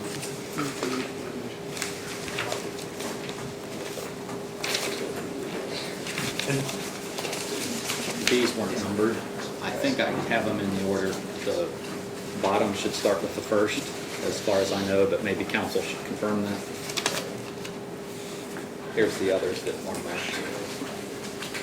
And I apologize for not marking those as I went through. And they're just for identification at this point. You should take the exhibits with you, the ones that have the stickers on. Yeah, don't do that. Sorry.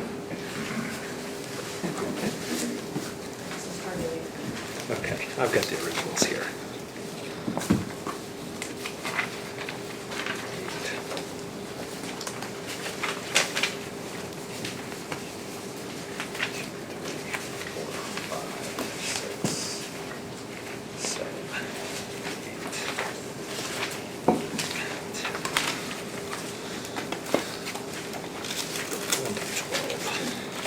You got 12 exhibits We had 12 there.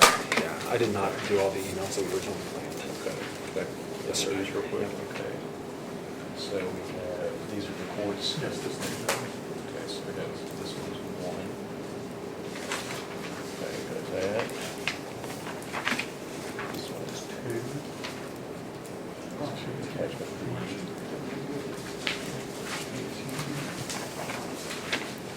three.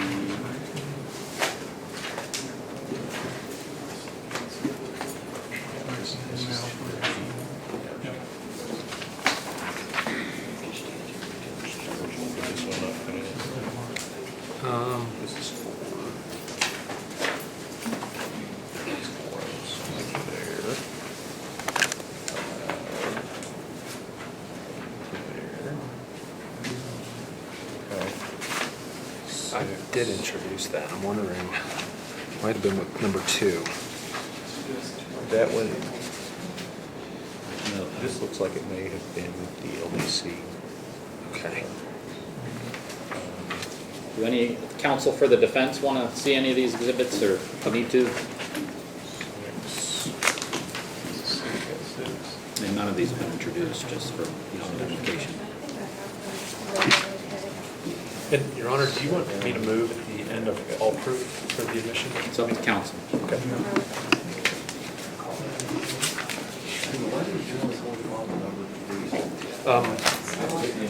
I'm trying, I tried. She pre-marked them, and you know how that goes.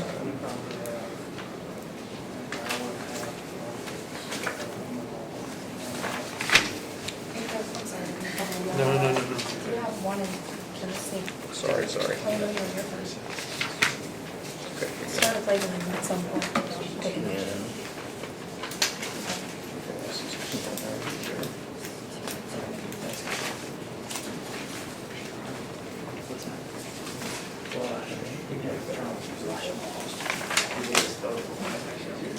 Just yank it.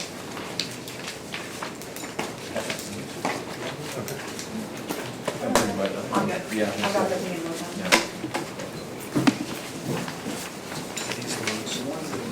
There's 11. Do we want to, no, I don't know if I want to staple original notes. That was, I think I'll keep them. that's, hold on just a second. What is 12? 12 is the LDC rates. We kind of went out of order. Gotcha. Okay, no problem. We'll be back to 12 all day. Okay. Excellent. Thank you, Your Honor. You're welcome.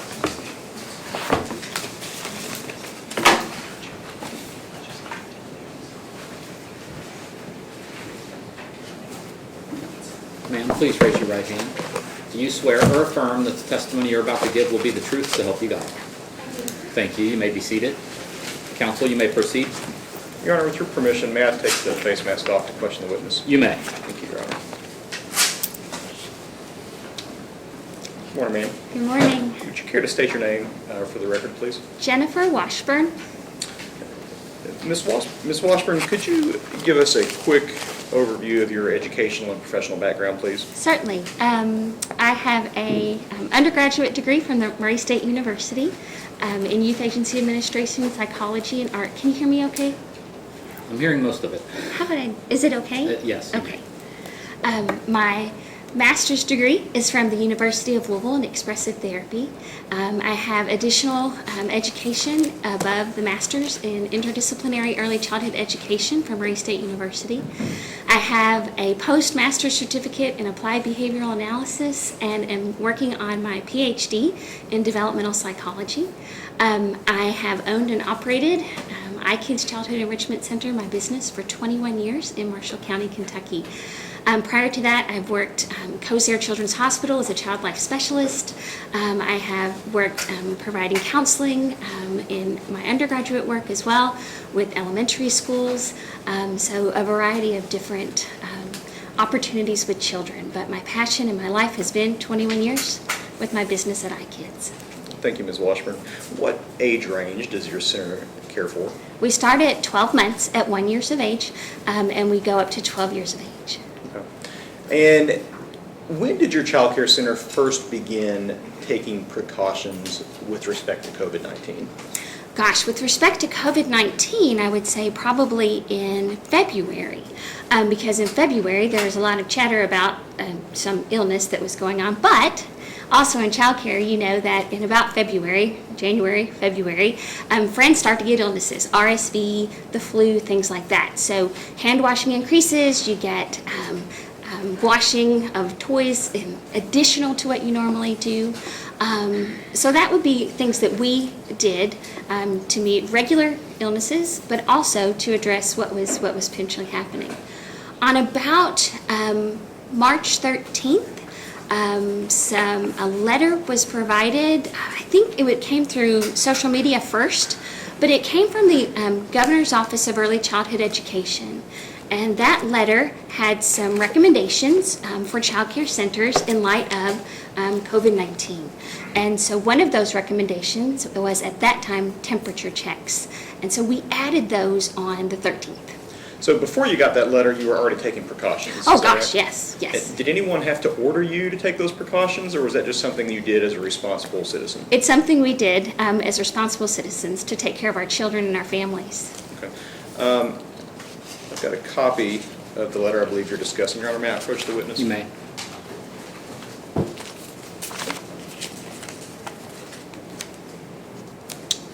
Mark this as Exhibit 13.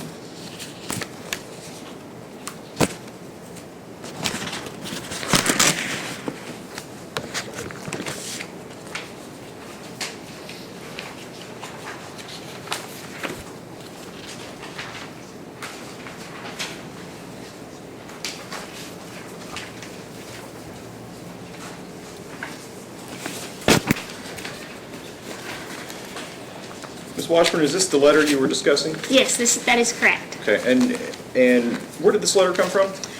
It came from the Governor's Office of Early Childhood.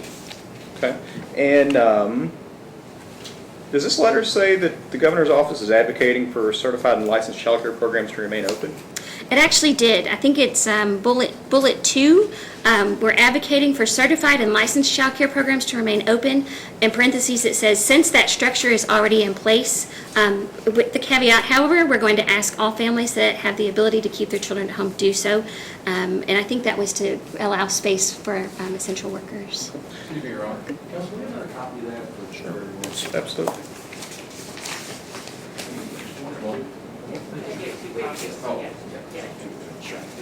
Okay.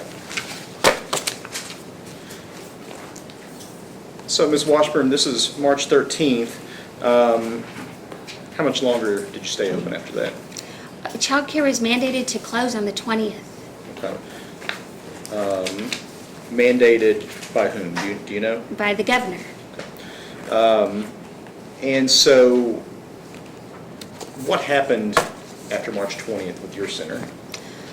Well, a whirlwind, unfortunately. On the 20th, when we were mandated to close, that evening at 6 o'clock, we closed our doors. I think I sobbed terribly with the uncertainty of what was to come. And then trying to look at what to do going forward. Fielding calls and questions from panicked parents, not knowing what they needed to do to secure care for their children. And so I don't even know that I slept since then or before then. So yes, we started to try to make decisions on where we go, what we do, and how long this would be, how long we would be doing this. Are you familiar, does the CDC have any recommendations for child care centers in terms of dealing with COVID-19? Oh, absolutely, they do. And those are readily available on their website. Those are actually encouraged on the bottom of that 313 governor's office letter. They encourage us to go to that website for additional information, which I did, and pulled up at that time on the 13th what they were recommending that centers do to protect their children and families. When you were ordered to shut down on March 20th, were you capable of meeting all of those CDC recommendations? Absolutely. And meeting the recommendations too in this letter, meaning that we needed to have the temperature checks. I had actually gone and secured all those thermometers that I needed. I had already made the spreadsheet to be able to write down those temperatures every 2 to 2.5 hours as recommended, not mandated, because that was important. And so we were ready to go and actually had started on the 13th doing that temperature check procedure as well. So we've heard a little bit about LDCs today. What is an LDC, and just tell us what you know about that. Sure. I operated as an LDC, a limited duration child care center. When did you start operating On as the an LDC? 26th, I believe. So it would have been Thursday the 26th. We opened as an LDC, a limited duration center, in partnership with the Marshall County Hospital, You our said the local hospital. 26th of what month? I'm sorry, March, sorry. Yes, March 26th. Thank you. I'm sorry. There's so many months and days, and So you opened as an LDC on March 26th. that is correct. And just speak a little bit about that experience, if you don't mind. Certainly. So prior to closing, first the schools were closed, and then you could kind of see the writing on the wall that something was going to probably happen to us. And so looking at all of those things, looking at reading this letter and finding the assurances that we would be able to provide care for our parents that were first responders, emergency personnel, trying to make those things in place, and then hearing that we would be closed, follow the directions given by the governor at his daily addresses to stay on the website, to continue to go to the website, to look for postings and the things of that nature in order to know to do what was next. And what popped up was LDC. Well, trying to figure out what an LDC was, how to make that work, how we do those things, I put together a letter, and it said, introducing myself generically, business, Jennifer Washburn. We are a NACI accredited, my center is a nationally accredited child care facility, 5-star center here in Marshall County. We are poised to help meet the needs of the children and families of the emergency responders in our community. And found out that the hospital or health entity needed to request or to, I don't even know how that was supposed to happen. It was such a whirlwind of mess that they needed to request their provider or partner. And so we were requested by Marshall County Hospital to be their partner. So opened up on the 26th to 25 families, most of which were current families. We did enroll 3 families that weren't current families at that time. So when you reopened as an LDC, did you reopen within your previously existing facility, or did you conduct or did you do the LDC in the hospital? No, sir. It was in our current space, in our current building. That is correct. So on March 20th, you were ordered to shut down that Yes. business, close that building. Yes. But then less than a week later, you were allowed to reopen in the same exact building. Yes. Was there anything special about being designated an LDC that that allowed you to offer more safety or health precautions that you could not have offered as a non-LDC before the shutdown? No, not at all. And how long did you operate as an LDC? All the way up until June 12th, Okay. And when did you reopen as a non-LDC? the 15th, the Monday, that we were all allowed to reopen, Okay. of June 15th. Okay. Are there any LDCs remaining in Kentucky today that you're aware of? I'm not sure. I stopped following that. Okay. I think they can still operate until an August date. Okay. Do you know, would any centers prefer to be an LDC versus a non-LDC? Do you have any idea? So, because my space is designed to be the NACE accredited space, so my classroom sizes, everything is built around a specific number of children in that space. It was not beneficial for me to continue operations as an LDC because of the restrictions that were given to LDCs, that they had to have 2 staff for every group of children. So, in my classroom that is, because of square footage, okay for 10 children, I had to have 2 teachers present, even though they already had their background checks. So operating that way for the 12 weeks as an LDC, I lost over $58,000. So looking at those numbers and looking at the numbers for me to change back to my other license under the new restrictions, making that choice for me was beneficial. However, if I had a large space, which I don't, I'm not going to tear down a wall. If I had a large space, and if I were to choose not to go by my accreditation standards, it would have been more advantageous for me to remain an LDC, yes. Okay. Well, and let's get into that. Can you give me some examples of some things that you could have done as an LDC that you are not allowed to do now that you're a non-LDC? Sure. So as an LDC, they did not have a cap on number of children. It was just 2 teachers was required. And also as an LDC, so as an example, my playground is an acre. My playground has a beautiful climbing area with a track. You can go around it 15 times for a mile. My playground has great green space, and it has an outdoor classroom. As an LDC, my children could be out there together with 2 teachers. The group size didn't matter. So I could have 25 children together on that very large playground. Now, under the current restrictions on the exact same playground, I can only have 10 children and 1 teacher. So that would be one restriction. So Let me pause for just a second and do the math on that. I think an acre is roughly 45,000 square feet or something like that. So if you have to have 30 square feet per child, as an LDC, you could have had almost 1,500 kids out there on that acre. Is that correct? kind of like a swimming pool. Right now, the swimming pool rules say that they can have lots of kiddos in a swimming pool, and if I change my playground to a swimming pool, I could see all those same kiddos, but I can only have 10 in that space. So before, you could have had over 1,000 children crowded into this 1 acre space, and now all of a sudden, now that you're not an LDC, magically you can only have 10. Is that correct? That is 10 children. Now, outdoor space under licensing regulations, the regular licensing regulations is 75 square feet per child, but it still does affect 10 friends on a giant So the space. bottom line is,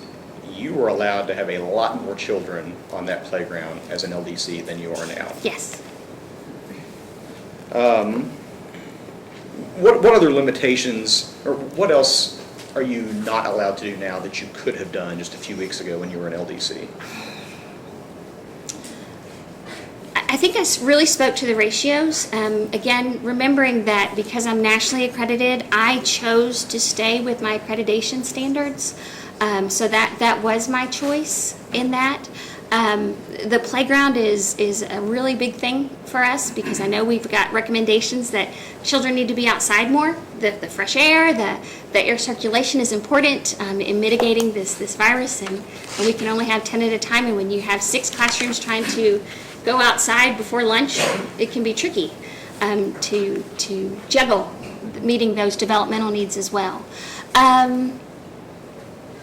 I'm trying to think of anything else specifically that would be different for an LDC. As an LDC, technically, I could have had parents come in for tours. It just said to limit who comes in, but we weren't giving tours at that time, simply because we had to limit our number of friends coming in. So that's Sure. So the CDC recommends essentially going outside as much as possible, having the fresh air. yes, And you could do that as an LDC. sure, But it's a lot harder for you to do that now, right? yes. So the restrictions actually make it more difficult in some respects for you to meet CDC guidelines. Is that fair? To meet those recommendations, it does, especially for that outside component with the number of children we're putting in that space. And with the limitations on how many people you can have on the playground outside your facility, how do you do a fire drill? It's a great question. You actually do it classroom by classroom, and each classroom is responsible today. So first of all, you can't use the great big alarm system, right? Because if you turn on the alarm system in a real practice, so children truly get the effect, you have the alarm go off, they hear the sound, they react to the sound, they line up, they go outside all together, they have a specific meeting spot where we all go. However, now we can't do that. I have to go in and say, fire drill. And that group of children in that classroom do their fire drill. We document that. We bring the next one in. We do the next fire drill, et cetera, et cetera. Same for tornado drills. Same for all of those things. I mean, those are changes that we've made to make it work.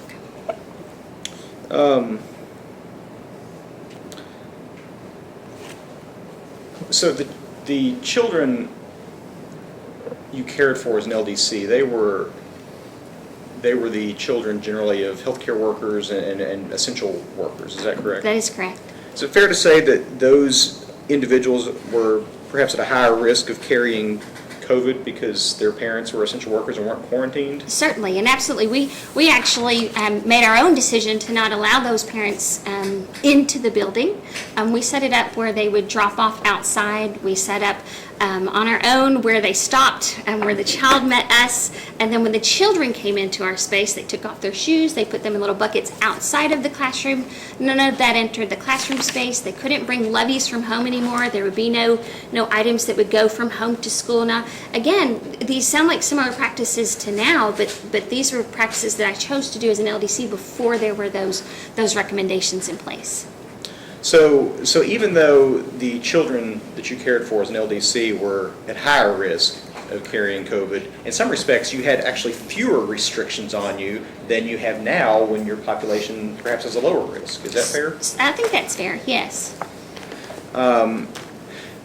So tell me a little bit about the ability to combine siblings who are in separate classes, maybe. True. So that would be another limitation, is as an LDC, we have, and now, we have children that are siblings. And so as an LDC, at the end of the day, the children could combine because they were getting ready to exit and go home together. As reopening as a licensed provider under the emergency regulations, now those children can't combine together as they're getting ready to exit. So what happens is it's the end of the day. I have 3 children and they are in different classrooms. Maybe their mom might be 30 minutes late coming from the others, not late, but different coming from the others. Those 3 children in the 3 separate classrooms all have a teacher. And for that 30 minutes or an hour, in one of the cases, the children can't come together. They have to stay with that teacher in that classroom. Their mom comes, lets us know she's here. They can leave their classroom, exit the building, and go with their mom in their car to home. So as far as staffing goes, holy moly, that's a huge expense to make that work while we wait to. So that requirement forces you to incur higher costs. Is that At fair? 100%, absolutely. And that cost is incurred not only in the afternoon during pickup, but in the morning as well. Because one of the recommendations now, as under the e-regs, is to limit the number of teachers that interact with a group of children at a time. And in order to do that, a child care center is typically open from 6 to 6. You can't have an employee work 5 12-hour days. That's just not going to work. And so what we had to do in order to meet that need is to adjust our hours to children. So our staff, first half of staff arrive from 6 to 12, second half is from 12 to 6. And children can't come until now, 6:30 until 5. So that we can be able to have that time to clean at the end of the day that needs to happen for the next day. That also adds that additional expense, in addition to not being able to combine the children for pickup morning, drop off in the morning, pickup in the afternoon, and super low census days either. Let's talk a little more about the inability to combine children into the same room. Is there anything about that restriction that strikes you as particularly arbitrary or futile in light of what might happen once they leave your center? Well, the interesting part of that is that when the children, so we've done a really good job keeping them in their bubble with us all day. We've kept them separated. We've kept siblings separated. So much so that when siblings see each other on the playground, as one group is coming in, the other one is distance. We have an acre, so they're distance away, and they're trying to wave and say goodbye to sister. There's no hugging with that because they can't come into contact with each other. It's the end of the day. They're leaving us. They're leaving at 5, and they're going to the jump park, where they're jumping in ball pits with slobbery, squishy toys, and they're drooling on these toys. They're leaving us and they're going to t-ball practice. And many of them in different classrooms are on the same t-ball team. And they're wallering on each other and being just as developmentally appropriate as children are on t-ball, playing in the dirt, playing on each other. But they leave us and they go and do those things that we've worked so hard to keep them away from all day. They leave us and they go to vacations. They leave us and they go to time with each other.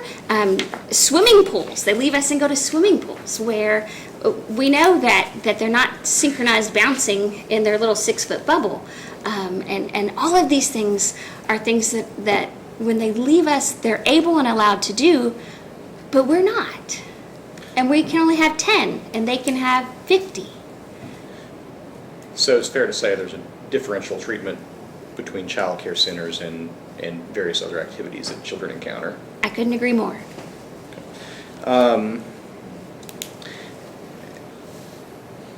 Tell us about the financial impact that this has had on your business.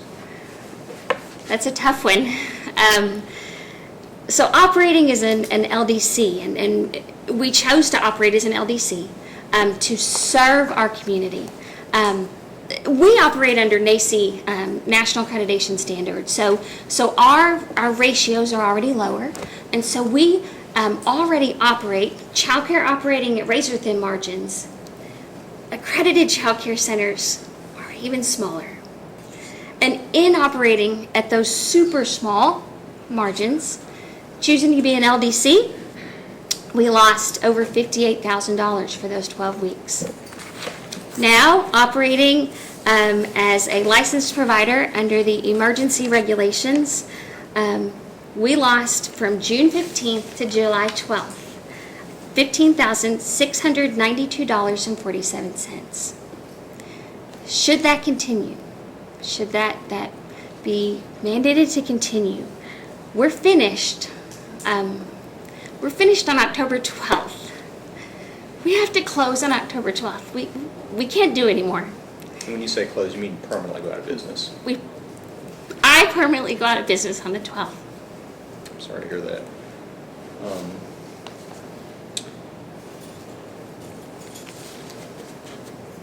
Ms. Washburn, this obviously, should it continue, will have a very permanent detrimental effect on you, and I'm very sorry for that, and that's very unfortunate. Are you aware of any detrimental effects this has had on children as well? Yeah. Yes. As a NACI accredited, as a center that works very hard for our community, one of the things that we provide and work with our families is on assessments. And the month of January and February, we do our annual assessments on our children, formal assessments for occupational therapy, physical therapy, and speech therapy. And this is just one example. So January and February, our children went through the battery of assessments with Atlas Kids. And we were able to identify a number of children that were in need of services: occupational therapy, speech therapy, physical therapy. Because of COVID-19 and having to close as a child care center, the children that were identified as being eligible and needing those services did not get those services, simply because we weren't there for them to be able to receive those services while they're in our space. A parent works, the child's receiving those services when they're with us. A specific case is a little guy. He is 1, and he, prior to the March date of closure, was absolutely not walking. And in not walking, the occupational therapist was seeing him. He wasn't showing any progression, and he wasn't walking on his own. We had a plan in place. We had to close. The parent had to choose not to do teleservices because the parent is not an occupational therapist. So when we reopened on the 15th, the little guy came back, and he still wasn't walking. We then were able to help reinstate the services, the help that was needed. They couldn't come in, but we were able to do the telemed, and he was line leader. He's 1, but he was line leader last week to go to the playground, and he walked on his own. His mom was baffled because she couldn't get him to do it the 12 weeks that he got no services. That's one example of occupational therapy, physical therapy for a little 1-year-old. We also serve children with behavior disorders. We serve children that are diagnosed autism spectrum disorder.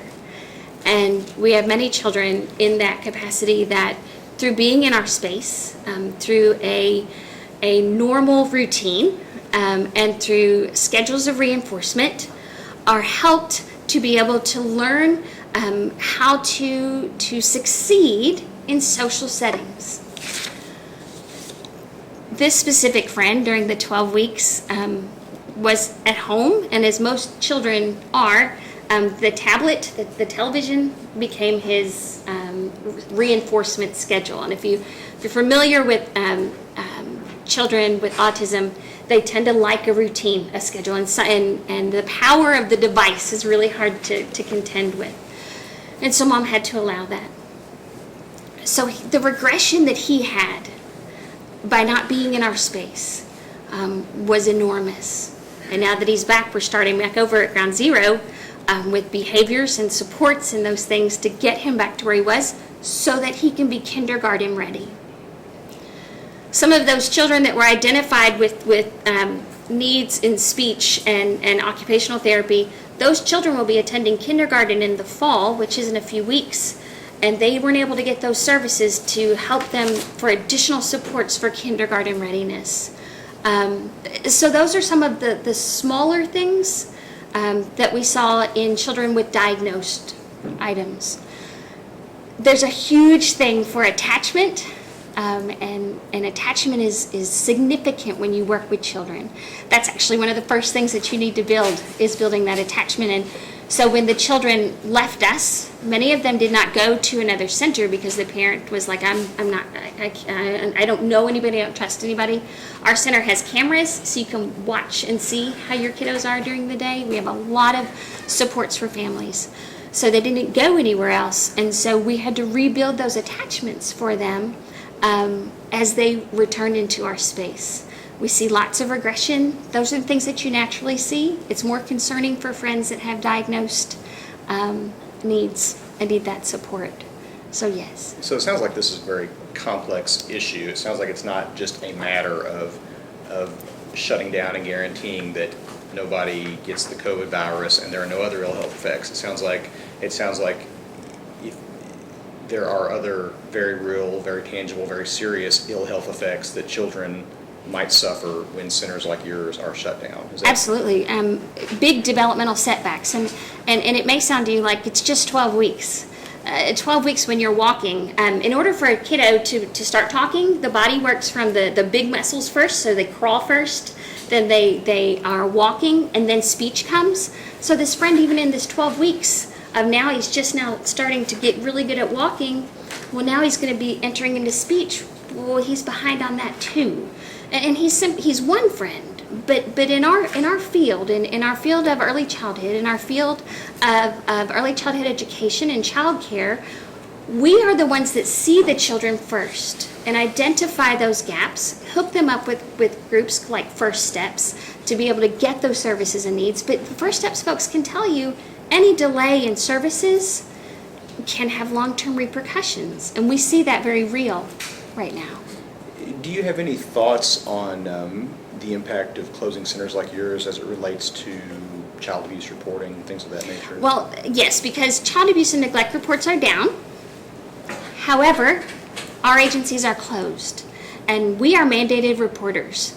And as a mandated reporter, in having the children come into our space, we see them.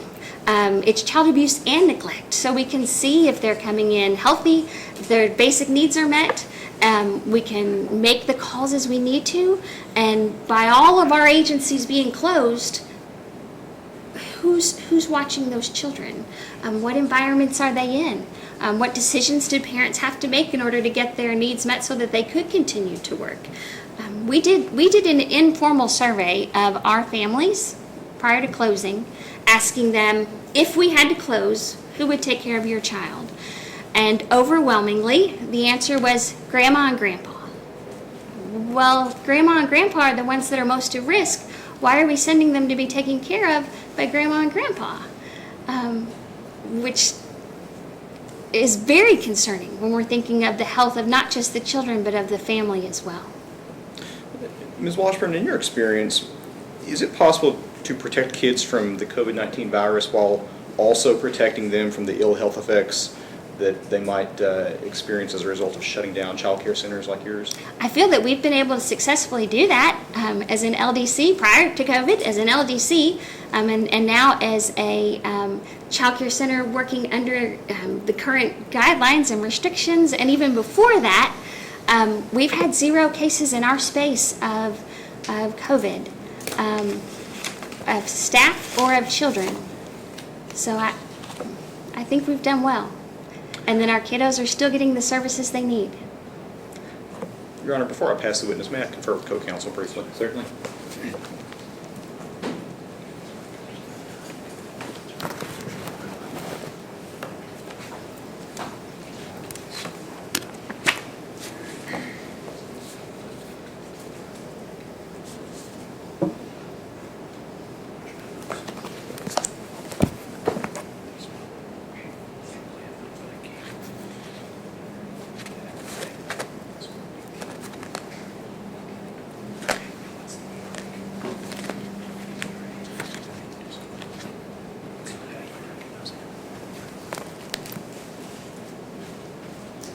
All right, I'll pass the witness for now. Okay.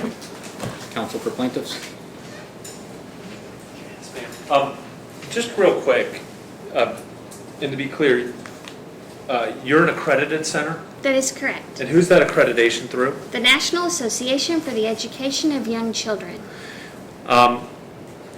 How many centers do you know how many centers are accredited in the state that have the same accreditation? Not in the state of Kentucky. Okay. In my western Kentucky area, I'm the only privately owned center that is nationally accredited. We're also the only 5-star center in my part of West Kentucky. Are any of the YMCAs that operated as an LDC have that accreditation? I don't believe so. Okay.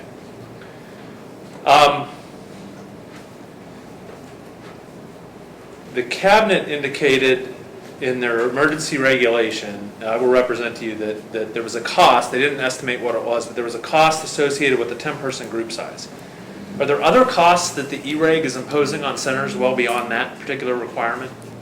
Well, yes, the staffing cost. The cost of the person to take the temperature checks, do the greet in the morning, bring kiddos in, the cost of making sure that you have, if you're meaning financial cost, monetary, the cost of making sure that the context with how many people are with the groups of children, so additional staffing to cover that.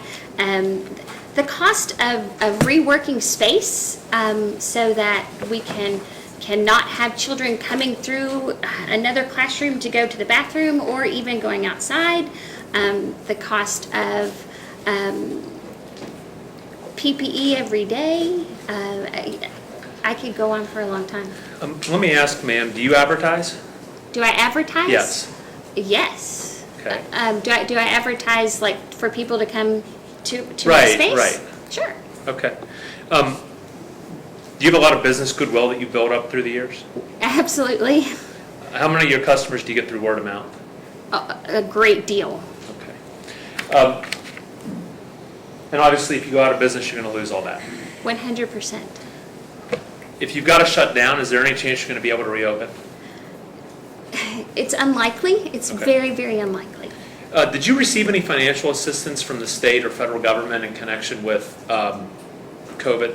I did. I received the PPP loan, and then the CARES Act stipend money that came through. And was that enough?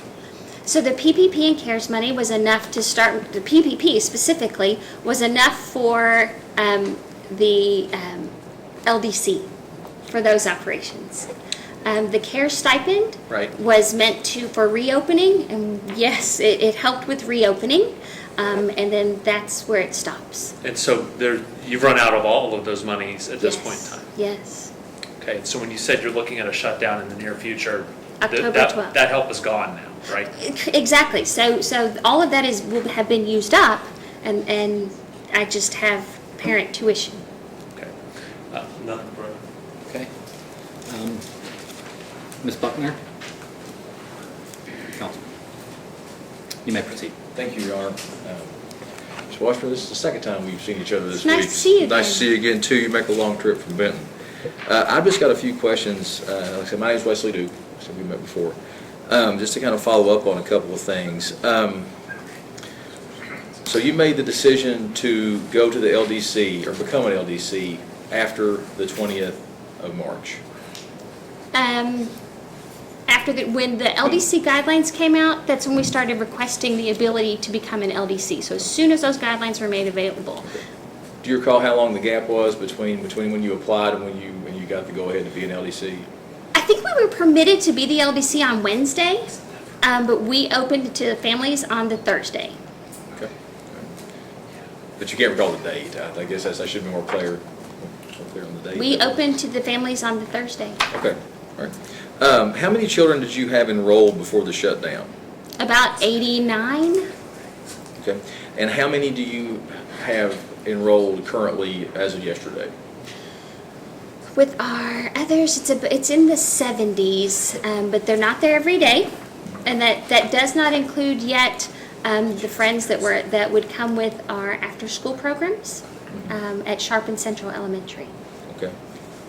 So, and just to be clear, so the number you gave me prior to the shutdown encompassed all those? No, I'm sorry. The number prior to the shutdown was only my main building. That's correct. I'm Okay. sorry. So what was your total? I guess With the others, so the about 175. But now the Maybe a main, little less because you're talking after schoolers. correct, okay. So of that total, you said 70 whatever were your main building? Correct. Okay, great. And have you gone to, I guess as of July 2nd, when you were allowed to go to the ratio of 28 by virtue of the order of this court, did you do that? We did not because we're NACE accredited. Okay. How does that impact your decision to not go to the full ratio? Because under NACE accreditation, you have lower ratios. And so because I choose to be NACE accredited, I choose to adhere to those lower ratios. And what is that ratio? What's the max? It depends on the group size or the room. So, for example, my preschoolers are 10 to 1, but your maximum group size would be 20. So on the playground, I could have 20 friends. Sorry if that sounds No, that confusing. actually does. So, but in the classroom, what's your max under your NACE guidelines? For my largest group, For your largest group. The largest group would be school agers, which would be 15 to 1. Okay. Now, at 15 to 1, are you profitable? In that school age classroom? Yes. Well, it depends on how you define profitable. Does it get you back to pre-COVID where your business was? At 15 to 1 in that school age room, in my main building, yes. Okay. All right. Now, you said that you received a CARES Act stipend or a CARES Act amount. Do you recall that amount? I don't want to tell you exactly and be wrong on the decimal points. Approximately is good. It would be, there were different ones. So there was $3,000 for sanitation, for cleaning. There was an amount based on per child, based on your maximum size. So received that as well. So I'm sorry, but I'd have to get you the exact numbers. That's fine. That's fine. Now, when you were functioning as an LDC, I seem to recall that there was some money available.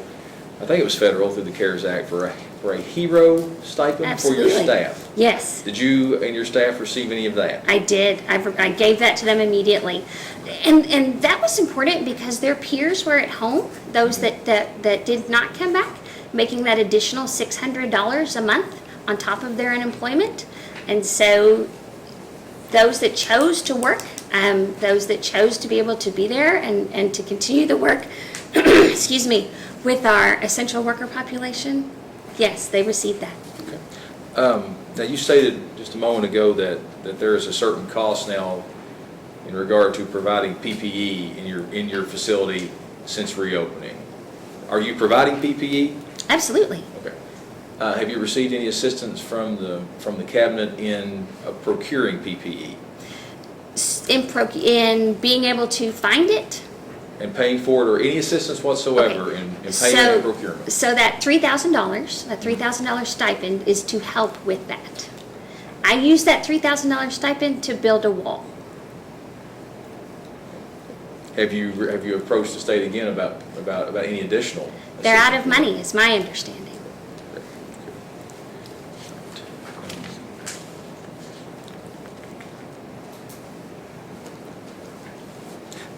I think that's all the questions I have, Your Honor. Thank you. Thank you. Ms. Parsons, any questions, or We Ms. have no Hamlin? questions, Your Honor. Okay, anyone else on the defendant's side have any questions? All right, any redirect? Mayor. Okay, is this witness subject to recall, or what's the? No, she's free to go. Okay, that means is this witness subject to recall for any of the defendants? That means you may stay in the courtroom if you wish, or you may leave, but I'm going to instruct you not to discuss your testimony with any of the other witnesses. Thank you. Thank you. Don't touch it. Your Honor, we're going to call Bradley Stevenson. Call Bradley Stevenson.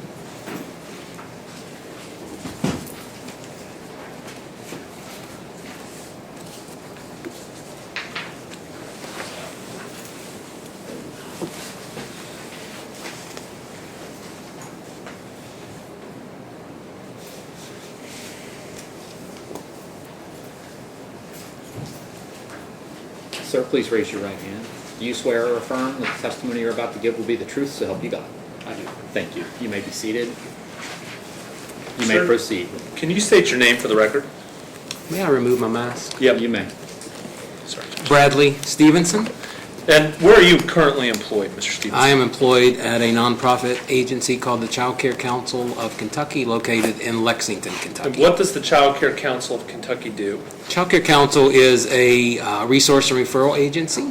There are 6 of us throughout the Commonwealth who provide support services to child care providers, professional development opportunities, technical assistance, and other things related to child care services. Sir, I'm going to go ahead and what exhibit number are we up to?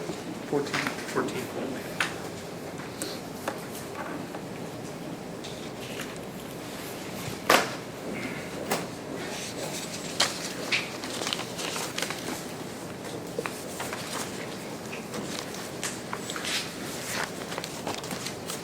Sir, I have marked as Exhibit 14. I'm going to approach you in the court with a copy of your resume. Thank you, sir.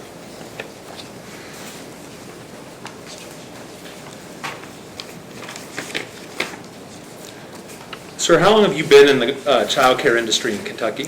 I started in child care and school age care in 1993 in Lexington. What'd you do after that? I worked in a couple of school-age programs up through 1997. In September of 97, I began working at the Child Care Council of Kentucky as a college student and as a janitorial slash assistant. Okay, and what'd you do after that? I immediately after I was employed by the agency, the council received a fairly significant sized grant to begin administering the child care subsidy program for 22 counties in central Kentucky, including Lexington and the 21 surrounding counties outside of Fayette. From there, I worked my way, learned everything I could about that program because it was a great service to Kentucky's families, and ultimately worked my way through the agency, and in 2003, our board hired me to be the executive director of the agency. Did you ever work for the cabinet? I have never worked for the cabinet, no sir. What's your educational background? I have a degree in family studies from the University of Kentucky with an emphasis on early childhood development. Have you served on any councils to advise anyone with respect to child care issues in Kentucky? Over my years, I have been on several councils and membership committees, including some within the cabinet, some within the governor's office of early childhood education. In fact, I'm on a subcommittee right now in the governor's office of early childhood education. So yes, in my capacity and role, I've served on multiple committees throughout my years. And your organization serves as a resource for child care center providers? Yes, sir. Okay. Are you a member of any national associations? There are multiple national organizations, as Ms. Washburn referenced, NAUIC.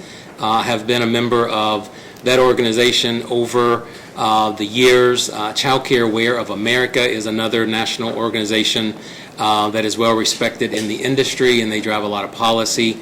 I have been a part of that organization. I am not currently, because our agency does not hold a Child Care Aware contract, so I'm not a part of that organization currently, but still follow them for policy and guidance. But you have been in the past? Yes, sir. Your Honor, I'd like to proffer this witness as an expert witness in child care centers and daycares, particularly within Kentucky. Any objection? Your Honor, the Commonwealth would like to object to this on the grounds of notice. We were given no notice of the proffering of anyone as an expert witness here today, so therefore we think it's improper. Counsel, response? Your Honor, there was nothing in this court's order that required the notice. There's been no scheduling order that required the notice. This is a temporary injunction hearing. There's nothing that requires it under the civil rules or the local rules. Okay, counsel, any specific grounds for objection as to disqualifications? Well, once again, I think specifically to Mr. Stevens, I don't think he qualifies as an expert in this field. I recognize his experience, however, I just don't think he meets the minimum requirements for an expert for whatever reason, and I'm not sure what Mr. Weiss is trying to proffer him for exactly, but I don't think right now, as the testimony is right now, that he meets those standards. Mr. Weiss? Your Honor, Rule 702 provides that testimony by experts means the witness is qualified as an expert by knowledge, skill, experience, training, or education. He's got an educational degree. He spent his entire career in this industry advising child care centers, advising the governor at times, advising the cabinet at times on child care issues. Certainly, I think he meets the requirements of 702. The scope of his testimony is going to be consistent with Rule 703. For whatever attacks they want to make on his credentials, I suppose they can do that on cross-examination. They may go to the weight, but I do believe he's met the threshold under 702 as an expert witness. Okay, I'm going to... Certainly. I will still renew my objection. There's nothing before the court here today about the limited childhood, about the child care situation and the requirements placed on a child care situation in the time of a global pandemic. Nothing of this testimony so far of this witness that he can offer anything of specialized knowledge to that particular issue, which is why we're here today. Mr. Weiss? Your Honor, they could certainly ask about that, and certainly no one, I believe, that's alive today probably has personal experience prior to COVID with anything related to this situation, but he is an industry expert. He is aware of industry trends around the country with respect to child care and in Kentucky. He's aware of what this is doing, what these regulations are doing to the industry. He's aware of industry response. He's aware of is an expert on these issues, including, frankly, pandemic response within this industry. And so I do think he's qualified. Certainly, you know, if they want to attack it on cross-examination, that might go to the weight, but I believe he's met the threshold of 702. Okay. I'm going to allow the witness to testify as an expert. I think the current situation is unprecedented. There's probably not too many people that's had experience in that. However, this is not a jury trial. There's no jury here. This is in front of the bench. So as this proceeds, if you have specific objections you want to raise with regard to his qualifications or experience, given that you just received notice of this today, I will consider that and likely will be taking things under submission in any event. So you may proceed, Mr. Wiest. Thank you. Mr. Stevenson, how many centers has Kentucky had, child care centers, prior to the COVID pandemic? In Kentucky, there are approximately somewhere between 2,000 and 2,100 what would be considered regulated child care facilities. Those are licensed Type 1 facilities, licensed Type 2 facilities, and family child care homes. What's the difference between a Type 1 and a Type 2 facility? Obviously, Type 1 facilities are larger facilities. Type 2 are smaller in-home facilities, and then certified providers are actually in-home, can care up to 6 children. Type 2 can care up 4 to 12 children. And how many children prior to COVID were being cared for within Kentucky's child care center statewide? Capacity in child care throughout Kentucky pre-COVID was right at 165,000 kids that were licensed to be cared for in child care facilities throughout the Commonwealth. Okay. And I think some other witnesses have touched on it, but can you tell me what are the normal adult to child ratios within child care? So it starts at 6 weeks, and it's 1 to 5 child to staff ratio with a group size of 10 that goes to 1 to 6 with a group size of 12, 1 to goes all the way up to school age with a maximum group size of 30. So incrementally that increases based on the age of children. But at the minimum, it's at 1 to 5 with a maximum group size of 10. And what is the purpose of these ratios? They're to keep children healthy and safe in those environments. Kentucky's had those standards for many years. They have been well researched. Some states differ just a bit on those ratios, but in general, all of those ratios are within just a couple of children. Okay. Let me ask, are you aware of industry concerns with the current orders and regulations, the e-regulations related to COVID? We have been in constant communication with child care providers from the beginning of the pandemic. Obviously, there was a lot of concern, a lot of questions early on for providers and parents.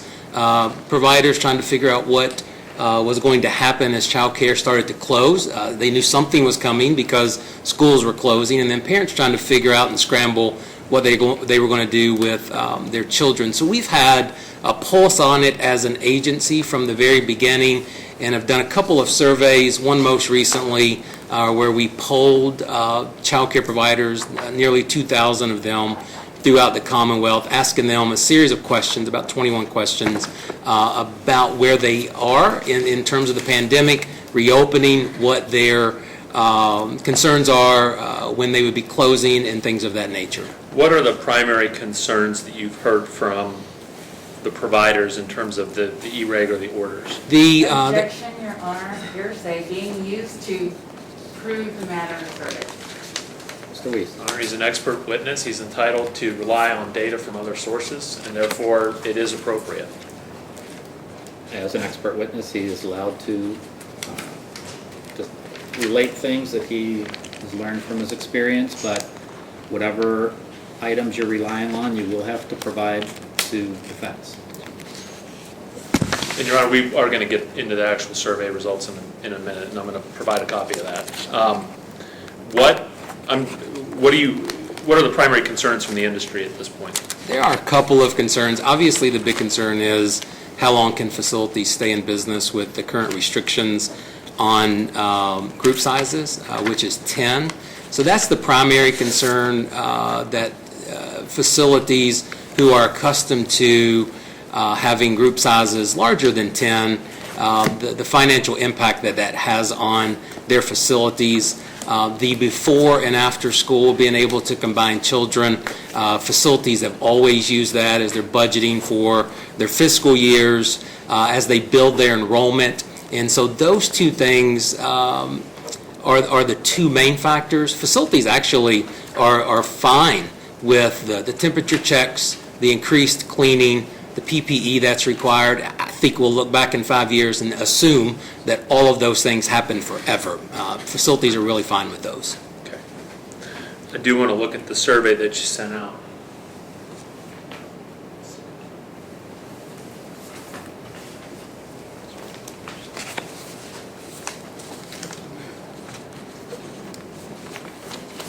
Find it.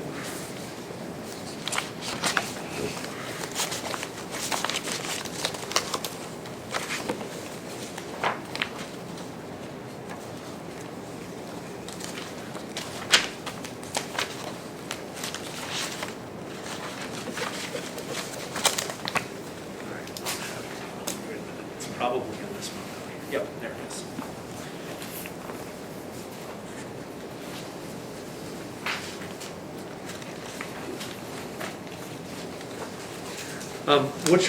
What's the number on that resume? 14. Okay.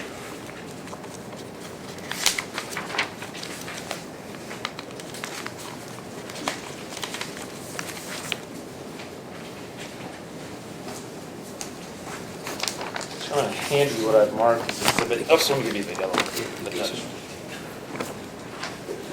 Sir, what is this? This is a survey that our agency put out about 2 weeks ago, 10 days ago or so, and in a response to trying to determine what the future of childcare would look like in Kentucky. And is generating surveys part of what you do in the ordinary course of your business? We've done several surveys over the years, yes. And you've designed surveys? Yes, And you've designed surveys for reliability? yes. And is this survey the kind of survey that you would rely on to a reasonable degree of certainty in your industry? Sure. What were by the way, how many centers did you survey? So we sent it to our listserv of about 2,000 facilities, and we got a response. This is through July the 12th, which is earlier in the week. We had 592 responses from 102 counties at that point in the data. And so a little bit more than a quarter of the industry responded? Yes. And what were the results of the survey? Well, we asked multiple questions, and in context of who responded, type 1 facilities, we got 499 responses, type 2, 23, family child care homes, 70, and of those responses, they equated to 51,912 capacity spots that those centers reported that they have in as a licensed capacity through the Division of Regulated Child Care. We also asked what their enrollments were prior to COVID, and those enrollments were 41,631.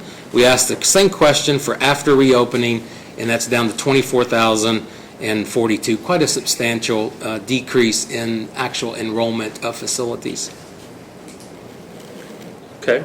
And what were the other results from that survey? So we always like to get a pulse on how many children are being cared for who receive state subsidy, which is the Child Care Assistance Program, referred to as CCAP in Kentucky, because that's a vulnerable population in which we are always concerned about the care that they are receiving. So we always ask that question on any survey that we ask, and 84% of the respondents note that they accept CCAP children, and of the 84% that responded, they care for 7,093 children as part of their daily enrollment of children. 469 of those facilities of the 592 have reopened already under the new guidelines. 69 have not reopened but have a date set. 17 have not reopened at all, and then 37 did not respond to that. Of those who have not reopened but have a date set, somewhere mid-August is what the response was generally, and that makes sense with school starting back as more parents will start needing childcare slots. So we asked this question: will your childcare center have to close if group sizes restrictions are not removed? And 43% of the respondents indicated that they, yes, would have to close their doors. And the range on the responses, obviously we got lots of different ranges, but the majority of respondents noted around November the 1st is when they would have to close their facility. That is very much in alignment with Ms. Washburn's testimony of October the 12th in terms of when they would have to close. I would like to note that in the closures that 214 providers reported that they accept CCAP children, and if those centers close, it would account for 4,421 children that they reported that would have to find other arrangements upon closure. So was there a disproportionate impact in terms of closure with the CCAP providers? You know, we didn't cross that. Certainly we could, but I think in general, anytime we talk about children who are on the child care assistance program and their facilities closing and them having to find other care, it is cause for concern. Children need consistency, and especially children who come from lower income families. They need that consistency in their life day after day, and having to make a change like that could cause social emotional impact further on those children. And what was the percentage by November 1st in terms of the number of centers that will close in Kentucky? 43% is what was reported. Okay. We also asked the question about what the weekly loss was for child care providers. We have heard over and over from providers that during the restrictions that they are losing money weekly.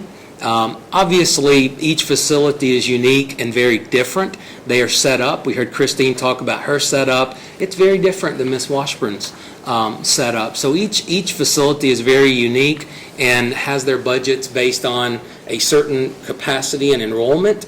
On average, 299 providers responded to that question. Several more responded with like a lot, and I just removed all of those pieces from the data. And so I took 299 responses that gave us a number. On average, they are losing $3,600 a week. That ranges from anywhere from $100 a week up to $30,000 to $40,000 per week from some of the respondents. That's $1,076,000 a week that just 299 facilities are losing throughout Kentucky who responded to the survey. And if we extrapolated that out to the 2,000 or 2,100 centers across the state, take it times 8 or 9 kind of deal, so you're talking a substantial amount of dollars revenue that is lost. let me ask, are child care centers generally high-margin businesses? Child care centers are not high-margin centers. Somewhere between 6 and 8% are their margins. And so child care centers don't do this for the profit. They do this as a service to their community and their families. It's not for profit. Let me ask you, sir, are there secondary effects to child care closures that you might be concerned about? I have, since the beginning of the pandemic, talked about the social emotional aspect for our children and their parents. And so I think the long-term social emotional impact that this COVID virus is having is going to have really long-term effects on our children. If facilities close, we have a supply-demand issue. We have a high demand for child care, and the supply of that continues to go down. Kentucky has already child care deserts, and those are places who have none to minimal child care slots for families. So certainly there are lots of impacts that are going to occur as child care facilities continue to close. One of the things that I heard Ms. Washburn testify to, and I just wanted to get your take on it, any issues with child abuse in centers being closed? So what we know is, reported from the cabinet, is that in January, there were roughly 10,500 reports of child abuse neglect to the cabinet. Fast forward to mid-April, that was down to 5,800. So approximately 4,200 child abuse and neglect cases that were not reported. And you look annually, year after year, those numbers remain somewhat consistent year after year. It's down 4,200 from January, and then we know that domestic violence numbers are also down in terms of the numbers that are reported there. Both of those things continue to occur. As reporters, as Ms. Washburn talked, as mandated reporters, when you lose that capacity in child care facilities where you're seeing those kids, being with those kids, etc., we lose the ability to catch child abuse, neglect, and make that report to the cabinet. Sir, do you know what an LDC center is? I do. What is it? It's a limited duration center. What is it? What is that? LDCs were put into place by the Division of Regulated Child Care on March the 20th, the same day that child care facilities were mandated to close by the governor. And how do those operate? So from my understanding, and we've got the guidelines on those facilities, they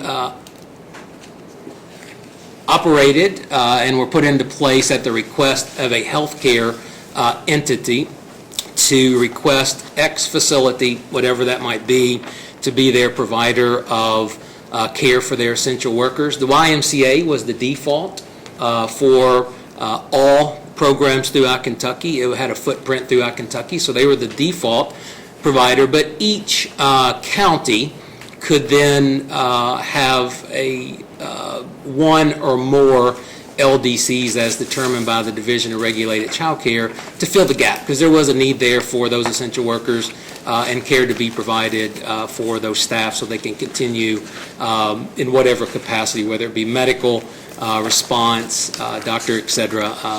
Those are put into place to care for essential workers' children. Give me 1 second. I just want to get the number. I think I'm on to 16. 16 and 17. I'm going to mark 16 and 17 real quick. If you can look at 12, though, is 12 in front of you or not? And if it's not, it's probably in the pile.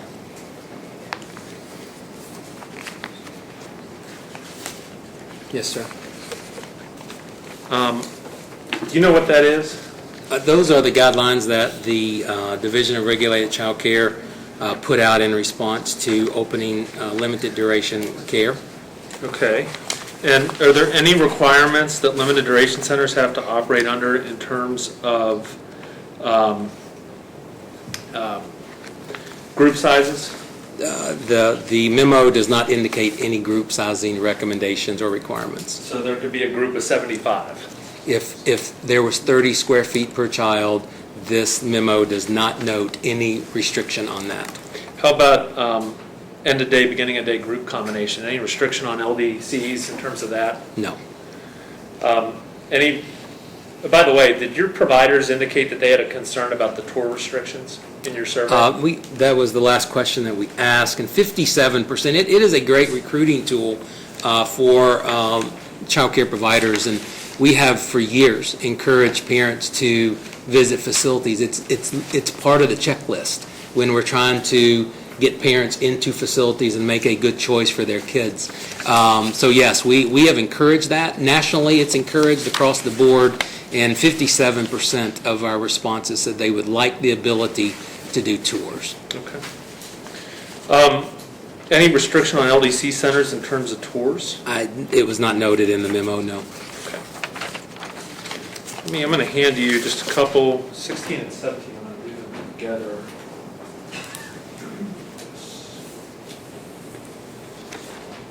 Maybe 16 first. Maybe 17 second.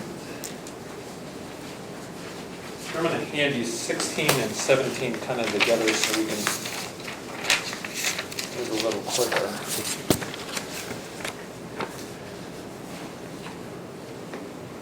You know what those are? This is the initial recommendation guidance that came out for limited duration care, noting that the YMCA would be the primary source, and then noting the other options for childcare facilities and how to go about requesting that. Okay. And again, who are the LDCs for? Essential workers and the children that they have. Okay.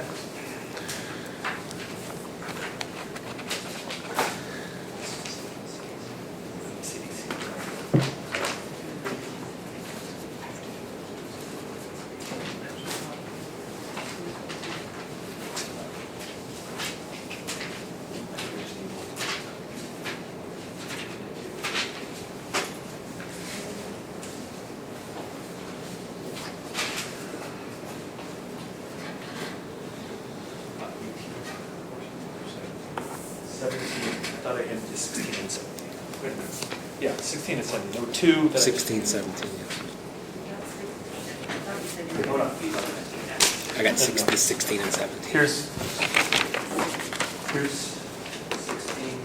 and there's 7.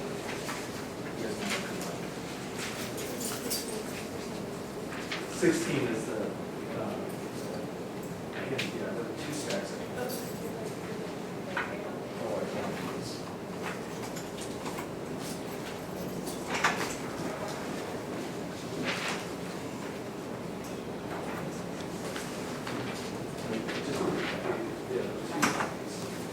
Yeah, she's got,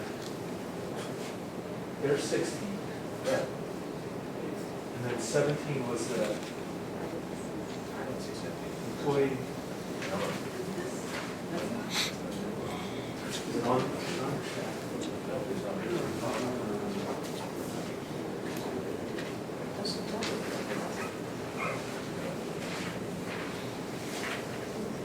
That's 16.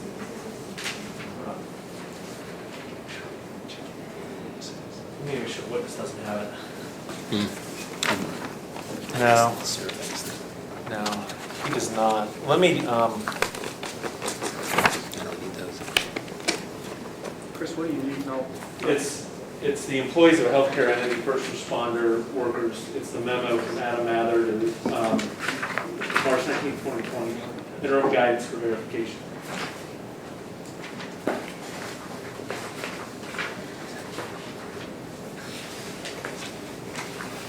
And then 18 is the CDC guidance that I just gave. Hand you 18.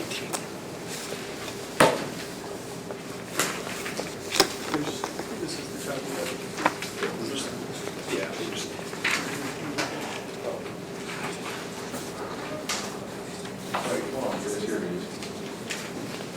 They've got it. Okay. They've got it. It was on the top of the pile. Yeah. Okay. So I've handed you what I marked as Exhibit 18. Do you know what this is? It's the CDC guidance for reopening schools, childcare facilities. Is there anything in that CDC guidance about group sizes at 10? I have not read anything in the guidance about group sizes of 10. Is there anything the CDC says that would necessarily prohibit combining groups at the beginning or the end of the day? I have not read that, no, sir. Okay. Is there anything in the CDC guidance about doing after-hours facility tours if you sanitize before and after? No, sir. One of the things, Mr. Stevenson, that I think is really important, because I've heard in the governor's press conference the justification for this with concern with a rise of cases in Texas. And have you had occasion to look at the Texas requirements and what they did there and what they lifted there and what Kentucky is doing and be able to speak to the court on those differences? I have read the Texas process and what they put into place and how it was removed and put back into place. Yes, sir. And is there, do you think if we lift these group sizes and we allow end of day or beginning of day combinations, particularly with siblings, that we're going to run into Texas issues? It doesn't appear that that was the case in Texas, that's what caused the rise in cases. What did Texas do? So from my understanding with Texas, they put into practice a minimal set of standards to reopen child care facilities. And I do think they had an essential response initially with the COVID virus, where some facilities remained open as well for essential workers. But they put into place a very limited response, and from what I could gather, it included temperature checks, keeping access to spaces fairly limited. It did not allow for family-style meals to be served within facilities, and a few other things around cleaning, disinfecting, etc., as what was being suggested by the CDC. Okay. And in Kentucky, we have an entire list of requirements we're about to go over that Texas did not have. Is that your understanding? I don't know exactly what you're referring to, but obviously Texas had some requirements around cleaning, disinfecting, and those kind of things that were part of their regulatory requirement. And did they lift those minimal requirements at some point? So Texas put those into place in May. Shortly thereafter, removed the restrictions on temperature checks, wellness checks. They removed the traffic in and out of facilities, and they removed the children sharing of meals. So in essence, family-style meals took place again. There was no temperature checks that took place before children entered facilities, staff entered the facilities, etc. From reading that, that is my interpretation of how Texas did that. Okay. And there was cases that came out that sprung up as a result of that, you think? That is correct. Okay. I want to talk about cases. Are you aware of any outbreaks in any child care centers in Kentucky, either the LDCs or the normal ones? I have requested a couple of times from the Division of Regulated Child Care, just in general, can you tell us cases and where they're coming from, and we don't need names and all of those kind of things, but I have yet to receive anything specific other than we're working on that and trying to compile that data. Have you surveyed the centers in Kentucky and asked them if they've had any COVID cases? We have not done that. I just don't think that's my place to do that. Okay. Are you aware of any COVID cases that have come out of any of the LDC centers? I am aware of a facility in Lexington who had a COVID case on June the 12th, the last day of LDC's closing, those who chose to, and then reopening on June the 15th. I am aware of one particular case, yes, sir. Did that come from the center, or was it just a worker at the center? It was a worker at the facility. And that doesn't mean that it necessarily came from the center? That's correct. Let me check with my co-counsel before I can read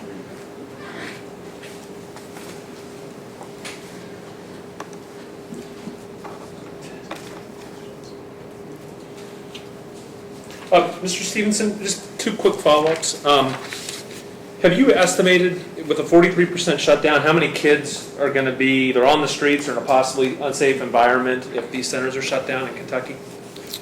Of the 43%, if you go back to the survey, it was a total of, let me get back to the survey here, sir. We ask about capacity enrollment. Of the 43%, we know that 4,421 of them are children who receive CCAP. If you take 43% times the 24,000 children overall, I mean, you're looking at 11,000 or so kids just on the responses that we received. And it could be more, of course, if we extrapolated that out to all the centers. Yes. Is it going to be a disproportionate amount of minority or low-income children? In regards to our survey, if you look at that with the 4,400 kids out of the 11,000, I mean, you're looking at a third of those children, if you extrapolate that out, who receive subsidy, who may have no child care arrangements. Thank you, sir. I'm done. I'm going to tender you to the Attorney General. Counsel, you may proceed.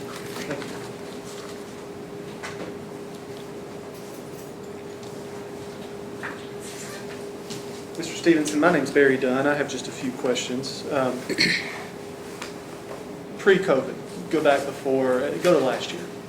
Was childcare a regulated industry in 2019? Yes, sir.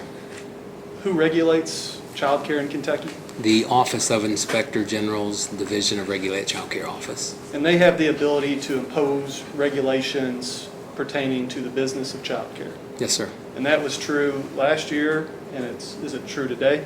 Yes, sir. So even without the governor's use of power, does the Inspector General or someone at the cabinet have the ability to regulate childcare? Yes, through their process. Yes, sir. Roughly speaking, how many employees or how many people are employed by child care centers in Kentucky? Child Care Aware of America, the state profile sheet for 2019 estimates somewhere between 11,500 and 12,000 workers in the child care industry. Extrapolating that, I think you said earlier 43% may have to permanently close their doors. Some number in the thousands of people could be out of a job permanently. Yes, sir. Do child care centers feed the children that go to child care centers? Yes, sir. Do you know whether the food received by children at child care centers is sometimes the only food a child gets in a given day? It could very well be the only meal that, at least a hot meal, that children receive. We have multiple backpack programs in our community who send home food for kids on the weekends for that very reason. Thank you, Mr. Stevenson. Okay. Tender the witness. Ms. Buckner or Mr. Duke?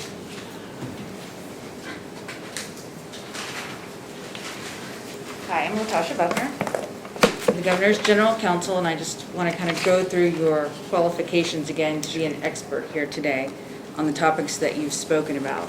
So you've got a bachelor's degree? Yes, ma'am. Okay, but no master's? Yes, ma'am. And no PhD? Yes, ma'am. Okay. Have you studied statistics? I just in college had a couple classes on statistics. Couple of classes, okay. Who wrote the questions for the child care survey? I wrote those in response with Ms. Washburn and a couple of other providers. Okay. And when did you begin this survey again? Survey started around July the 7th. And it started July 7th? And you ended it July 12th? We collected responses for the entire week after the 4th of July. And we continue to collect responses today. I ran these numbers before talking to a committee in Frankfurt on Monday, and so I took those on Sunday, and that's where I got the data from. Yes, ma'am. Okay, and this one page that you've provided us today, provider type and capacity, is that the way the question was asked? Yes, ma'am. Okay, so you have a form that you sent out that says provider type and capacity. Yes, ma'am. Okay, and then you followed it up with child care assistance program. Yes, ma'am. That is the child care assistance program. The question is written a bit differently, but the question would be, do you have children who you accept child care assistance for? Okay, reopening status, how was that worded? The question was, are you, well, I've got it actually. I've got the survey. It was listed just as the responses are. Can you tell us the status of your child care facility? Have you reopened? Yes or no? Do you plan to reopen with a future date? Yes or no? With the date. And then do you have no plans of reopening and a date? And then we had 37 that didn't respond to that question at all, I believe. Okay. Did you ask anyone whether or not they had feedback from parents and whether they would be able to reach capacity if allowed to be open? No, we didn't ask that question. The Pritchard Committee is actually doing a survey on parents as we speak, actually. And we did not want to ask that question regarding parents because the Pritchard Committee is already doing that. Okay, so you have no information or knowledge about whether or not child care facilities will actually be able to be at capacity if they were to be opened? We never know that. Capacity and enrollment are very different numbers. It's a very fluid number for each of those. Well, the capacity is set by DRCC, but in terms of enrollment, that number changes literally day by day. But you agree that a significant piece of information would be whether or not parents are willing to send their children back to the child care facilities, yes? That is correct, but the Pritchard Committee is doing a survey asking that very question currently. My question to you was, a significant piece of data would be whether or not parents are willing to send their children back to the facilities. We work directly with child care providers. We do not have access to parents. Okay. But that information would impact whether or not child care facilities would be able to operate at a profit. Certainly, that's no different pre-COVID. Yes, ma'am. Okay. And then you did testify that child care centers don't have a high profit margin and they are not for profit. Those were your words. They're not in it for the profit. Not in it for the Yes, profit. I'm sorry, I should have misworded that. It is a very thin margin. Most facilities, if you interview their directors and owners, would tell you without fail, they are not in it for profit. When were you contacted to be an expert at the proceeding today? I was contacted on Monday of this week. Okay. And who contacted you? I was contacted by Mr. Dunn on Monday. Okay. And what was the expertise again that you were testifying to today? I have been in the child care business since 1993 Okay. in some capacity. It's the only career I've ever known. I went there in college and never left it. Didn't know anything about it when I went into the field. Okay. But what expert opinion were you to offer today? I was offering the view of child care providers and their concerns related to reopening, the restrictions that have been placed on them. And I will tell you that I would have done it very differently in terms of the way that we reopen child care just in general. If providers had known that the 10 was going to be for X amount of time, they could have planned their budgets, they could have planned their enrollments. But I think we should have done it very differently. We should have had targeted dates set that we increase those ratios and group sizes incrementally. Okay, so you're not aware that the Department of Public Health and Child Care did put out guidance for how things would reopen? Oh, I'm very aware of It's that. currently posted? Okay. Yes, ma'am. Okay, so their numbers are set to increase over time? Again, that was so arbitrary and there was no exact dates to that, and thus the reason that providers become very concerned. If they had known an exact date and the exact expectations of that, I think it would have eased their concerns. Okay. Do you have any medical background? No, ma'am. Infectious disease? No, ma'am. Okay. And have you done any studies or gathered any data about how disease spreads through child care centers? No, ma'am. Thanks. Okay, Ms. Parsons, any questions? No questions. Any other counsel for individual defendants? Okay. Any redirect? Briefly, Your Honor, Mr. Stevenson, earlier you said that you consult with a variety of government officials on child care related matters, is that correct? Yes, sir. We actually, Mr. Dunn put together a statewide group, a work group that we submitted about a 27-page recommendation to the governor's office prior to reopening. It consisted of nearly 15 LDC providers who had lived and breathed that for 8 weeks at that point. It included folks from the Division of Regulated Child Care, folks from the Division of Child Care. It included folks from the Governor's Office of Early Childhood Education. It included folks from Public Health, and the rest were child care providers who've been in business who could speak into the reopening process. We submitted that to the Governor's Office directly and never heard back from our plan. So since Governor Beshear has been in office, since he became governor, has anyone in his administration, whether it's in the governor's office or in the Cabinet for Health and Family Services, OIG, wherever it may be, have any of them consulted with you on child care related issues? No, sir. Did previous administrations do that? You know, I've been doing this for, we've had a relationship with the Cabinet for 25 years. And so to say that that has never happened would be very untrue. I've said in many meetings with Cabinet officials regarding child care, mostly child care assistants, because our agency administered that program. But yes, over the years, I have certainly been involved in several child care conversations. Thank you. That's all I have, Your Honor. Any recross as to those questions asked? No, Your Honor. This witness may step down.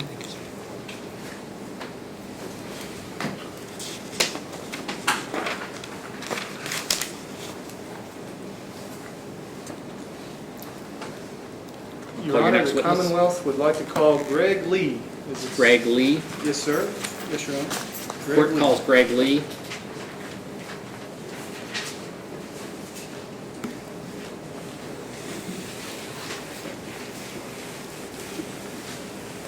Is the witness that was previously testified, is he subject to recall?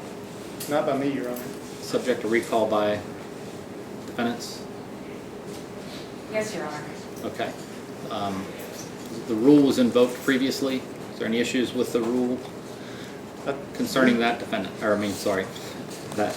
If he was qualified as an expert, Your Honor, I believe he's allowed to stay in the courtroom to hear testimony, but Okay. That's how we'll proceed then. Is there a concern with that from the defendants? Okay, you may proceed. Before being seated, sir, please face the court and raise your right hand. Do you swear or affirm that the testimony you're about to give will be the truth, so help you God? I do, yes. Thank you. You may be seated. Okay. Mr. Dunn, you may proceed. thank you. Mr. Lee, you may remove that if it is more comfortable. Thank you. Since we are distanced apart. My name is Barry Dunn. I'll be asking you some questions today on behalf of the Commonwealth of Kentucky through the Attorney General's office. Okay. All right, could you please tell the court your name? Gregory Scott Lee. And where do you live, I Mr. Lee? live at Taylor Mill, Kentucky. Did you grow up there? I did not. I grew up in a small town, Flemingsburg, Kentucky, near Maysville. What'd you do after getting out of high school? I went to University of Louisville, college. What did you study at the University of Louisville? I studied music. These days, what do you do for a living? I am a full-time professional entertainer, musician, piano player, play in a band, DJ, MC, game show host. If it's entertainment, that's what I do. Is it fair to say then that you are part of, I think, what people sometimes call the gig economy? You're looking for a gig to play. Yes, that'd be more than fair. Do you have any businesses that you own? I do. I have a number of businesses. I have Wrigley Music, which is primarily my band, the DJ, MC, and then I have an event lighting company, Bada Bling Lighting, and that's a complementary business. It's sort of the same highway, different lane. It's an event lighting business. And then my brother and I own a software business. We just got started a few months ago. How long have you been in the entertainment business? Oh gosh, over 20 years. Last year alone, 2019, how many events did you play last year, or roundabout on a given year? How many events do you play? Okay. Well, it's a fluid number. It changes anywhere from, like 200 a year to 240 a year. Like I said, this is all we do for a living. We're not weekend guys. We're not. This isn't what you call a bar band culture. We play the higher level events, wedding receptions, corporate events. This year, 2020, how many events have you played? How many? Probably less than 20. When was the last time that you actually got to play a gig? Well, we actually played a gig this past weekend, July 11th. We played in Ohio. It was for a wedding. Actually, that wedding was supposed to be in Kentucky, but the bride, the client, moved the date, moved the venue to Ohio last minute. And did they tell you why they moved it to Ohio? Yeah, this uncertainty as far as what they were allowed to do, what they were allowed to, some of the mandates unclear, so they decided to go to Ohio with it. So prior to this last weekend, when was the last time you played an event? Well, let me ask this. When's the last time you played an event in Kentucky? Oh, we played an event in February 22nd. We played for Blessed Sacrament School's fundraiser by the airport. what's the next event that you have scheduled for Kentucky? I would have to look and see, I have to look at my calendar, I'm not quite sure. We had one, well, I can tell you a couple of nights ago, we had one scheduled for August 29th, and the client called and said, we're calling it off due to the uncertainty. So I would have to look and get back to you on the next event in Kentucky. No worries. So far this year, do you know how many events that you were supposed to play have been canceled? Yeah, under contract, I have, let's see, a lot of events they would call me last minute, so they weren't under contract, but I could imagine that I would get those events. But the ones that I've had actually were contracted and have canceled, I think, 48 And weddings and corporate events. so weddings, corporate events, those are the two major types of events that you perform? Yes, sir. Do you speak directly with potential brides and grooms about their weddings? On a daily basis, yes. Have you spoken to any of them this year who have had to cancel an event? Yes, almost on a daily basis. I'll have a client, bride, groom, mother of the bride will call. Yes, it's becoming a daily occurrence for me. What's when they call you, what's their mindset? Pardon me? What's their mindset? Well, I think just they have uncertainty. Can they have their event? What's the event look like? That's the biggest question now. Is how these clients, they book these events well ahead, and a year or 2 years ahead sometimes. So when they call me, they just ask if I know what the rules are, what the mandates are, and I'm afraid I can't give them much assistance on that. If you wanted to give them assistance, if somebody asked you what are the rules, where would you go to find out? Well, there might be some, I don't know. I couldn't tell you. I've spoken to other vendors like myself and venues and photographers and other wedding vendors, and no one seems to know.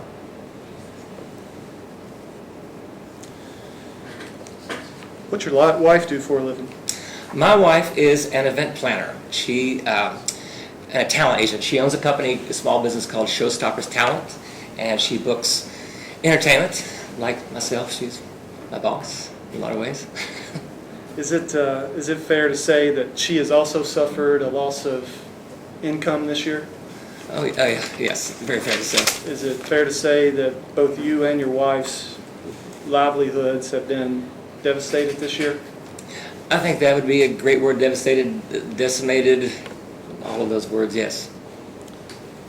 Over the past, let's say 4 months, how have you made ends meet? How are you putting food on the table? Well, it's been tough. We have had to rely on savings. A couple weeks ago, I decided to take the small business loan. That I guess is that a federal government loan. I'm not sure the details, but I applied for that and I got that loan. Something I normally would not have wanted to do, but I had to. And I assume that loan has to be repaid? Oh yeah, I don't think it's free money, no. Yeah, and to repay it, you've got to work, right? Yes, yeah. I think right now, you're not really allowed to work too much? No.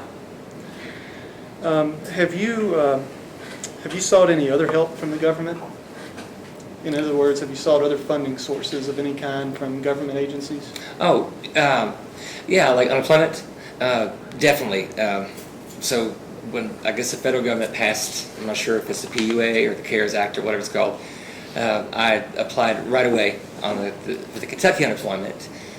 It was, I think it was April 3rd is when I first applied online. And then a couple weeks later, maybe 2 or 3 weeks later, I'm not sure the exact date, got the letter of denial.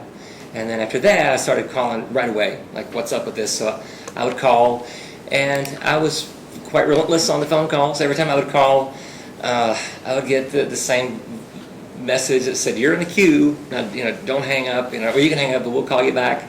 And I never spoke to anyone directly. And I would call every day, and I would even set my alarm clock for like 7 a.m. to say, I would be the first in line. So I'd get this queue response, and I was very judicious in trying to, get in there early. And I never did speak to anyone directly. Emailed, never got any response. Sent a letter, no response. And then a friend of mine had said something about maybe some in-person meetings or something in Frankfurt. So I was like, well, I'll give this a shot. So I checked online. I looked at some dates in the calendar. This is like mid-June, or something like that. And then the first available date was August 13th, almost 2 months after I had checked. So I thought, well, okay, I'll wait. And then a friend said, well, check again, because sometimes they'll add pop-up dates, if that makes sense, other dates that I could get in. So I checked online, and I was able to find a date that was sooner than August 13th. And I went last week, and I went to Hopkinsville, Kentucky. And we'll drill into that a little bit more in a second. You said you first applied for unemployment insurance in early April. Have you received any unemployment payments from the Commonwealth of Kentucky since you first applied? I have not, no.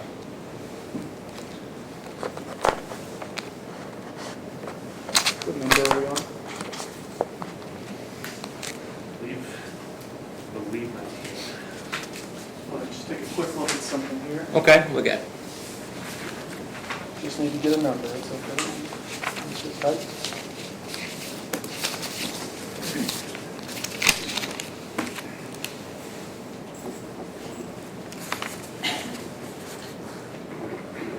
I'm going to hand you two documents marked 19, Exhibit 19, and Exhibit 20. Okay, do. Got to give a few other people some time. All right.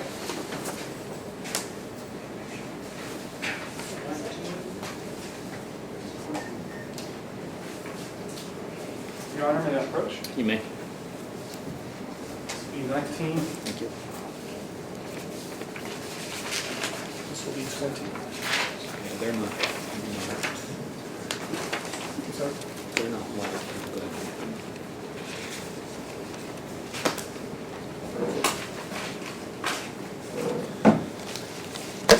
If you look at Exhibit 19, can you tell me what Exhibit 19 represents? Well, I don't know. I guess it's an account summary Is of unemployment. Is that a screenshot of your account summary? Did you personally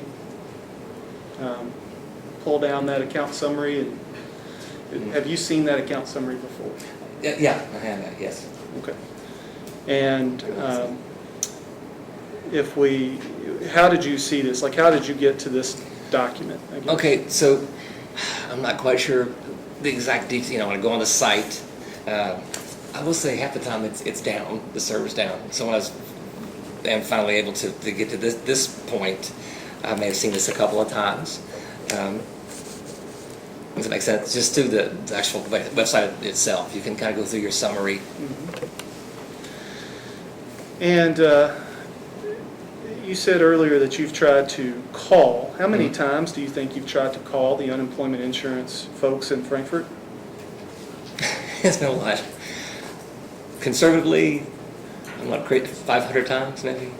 And is that an exaggeration? No, it's a lot during every day. Have you ever spoken with a live person on the phone with the Unemployment Insurance Commission? No. I did go again yesterday because I didn't feel like I was. Sure. Yeah, I went to Prestonsburg, Kentucky yesterday for another meeting. Well, let's talk about that. Yes. So you told me a minute ago that you went to Hopkinsville, is that right? Yes. And when did you go to Hopkinsville? I have to look at my calendar. Isn't that last week? I would say That's fair. 7th, 8th. I don't know That's for fair. sure. How far away is Hopkinsville from here? Round trip, just under 600 miles. Tell me about your experience there. When you went to Hopkinsville, did all of your problems go away? Did you get unemployment help? No, I didn't. It was, I don't want to disparage anyone, but I felt as if I'm not really sure what happened down there. I went in, I talked to an agent, here's my ID, and then you heard the real thing. He said, fill this form out. I filled the form out. He said, we don't need the form. He kind of wanted that and tossed it away. And then I said, do you have any kind of, is there an email, a phone number, a card or something I could have? And I think he said, they don't let me have cards. But I did press him for an email. And I said, well, let me just take that and whatever I need to do, let me know what I need to do. So I took the email and that's it. If you'll look at Exhibit 20, so Exhibit 20 is a collection of emails. Are those emails emails that you have sent or received related to your unemployment insurance claim? Let me see.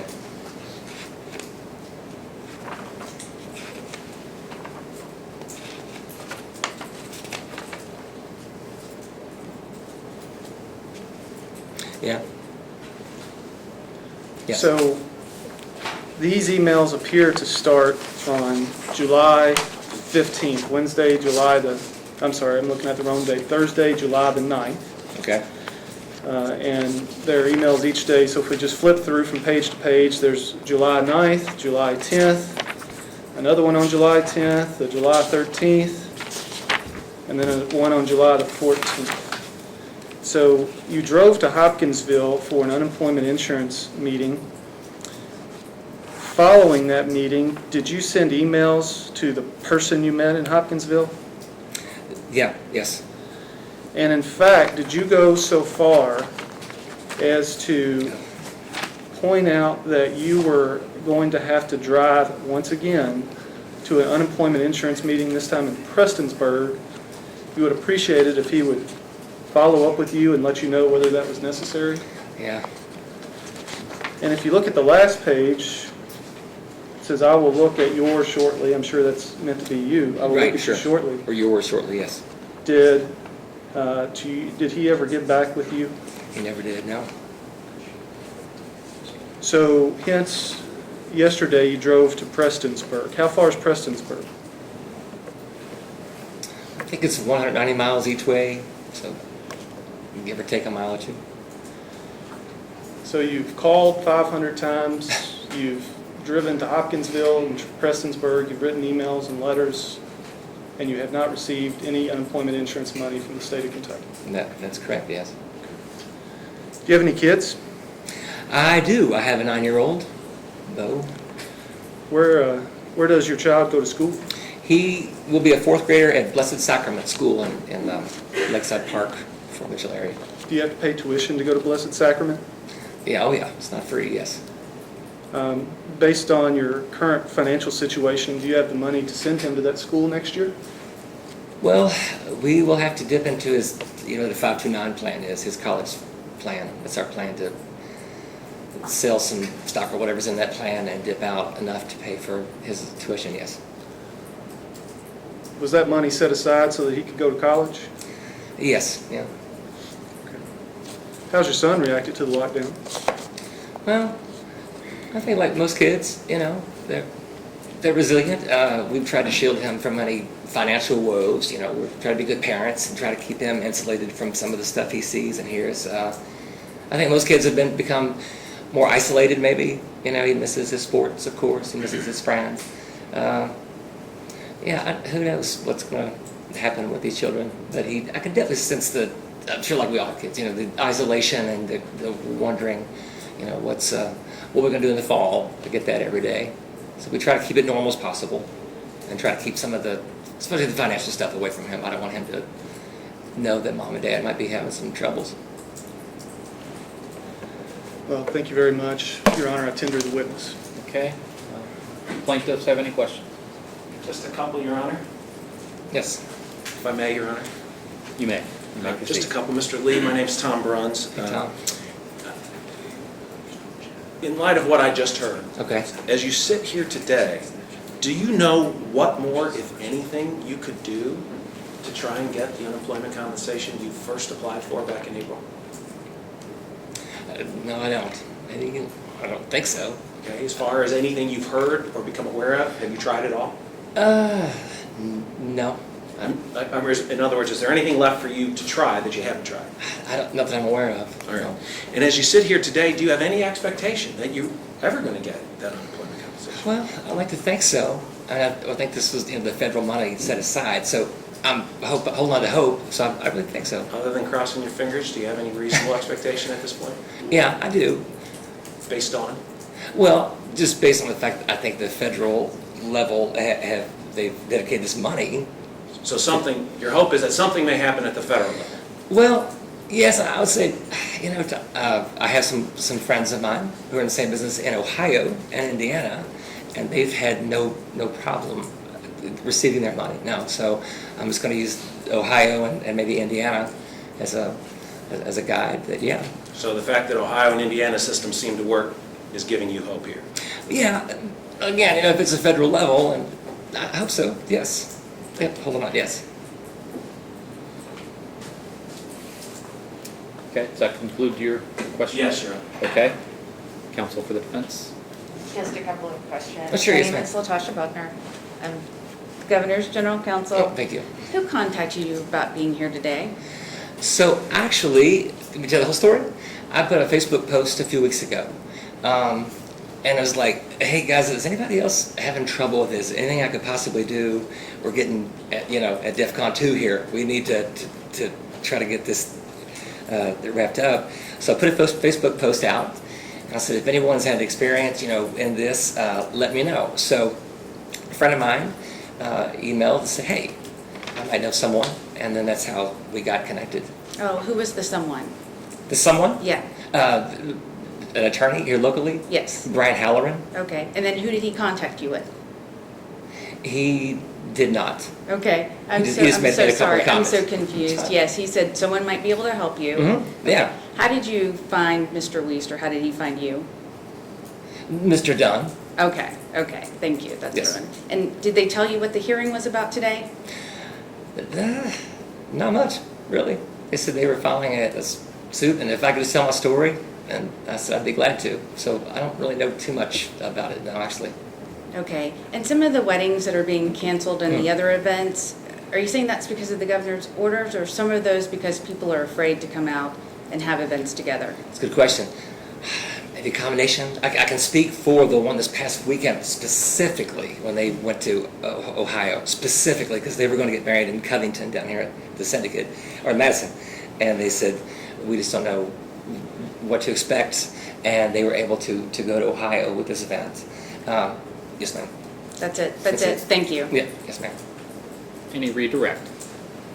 No, Your Honor. Okay, is this witness subject to recall? No, Your Honor. Is this witness subject to recall by defendants? Okay, that means you may stay in the courtroom if you wish. But Okay. I'm going to instruct you not to speak to other Sure. witnesses who's not in the courtroom. Of course. Testimony. Thank you. You got these back? They stay there. Okay, all right. Let's go. Is everybody about ready for a break, or? Oh. Okay, I'm seeing some heads nodding. Your Honor, may we approach real quick? Yes, counsel?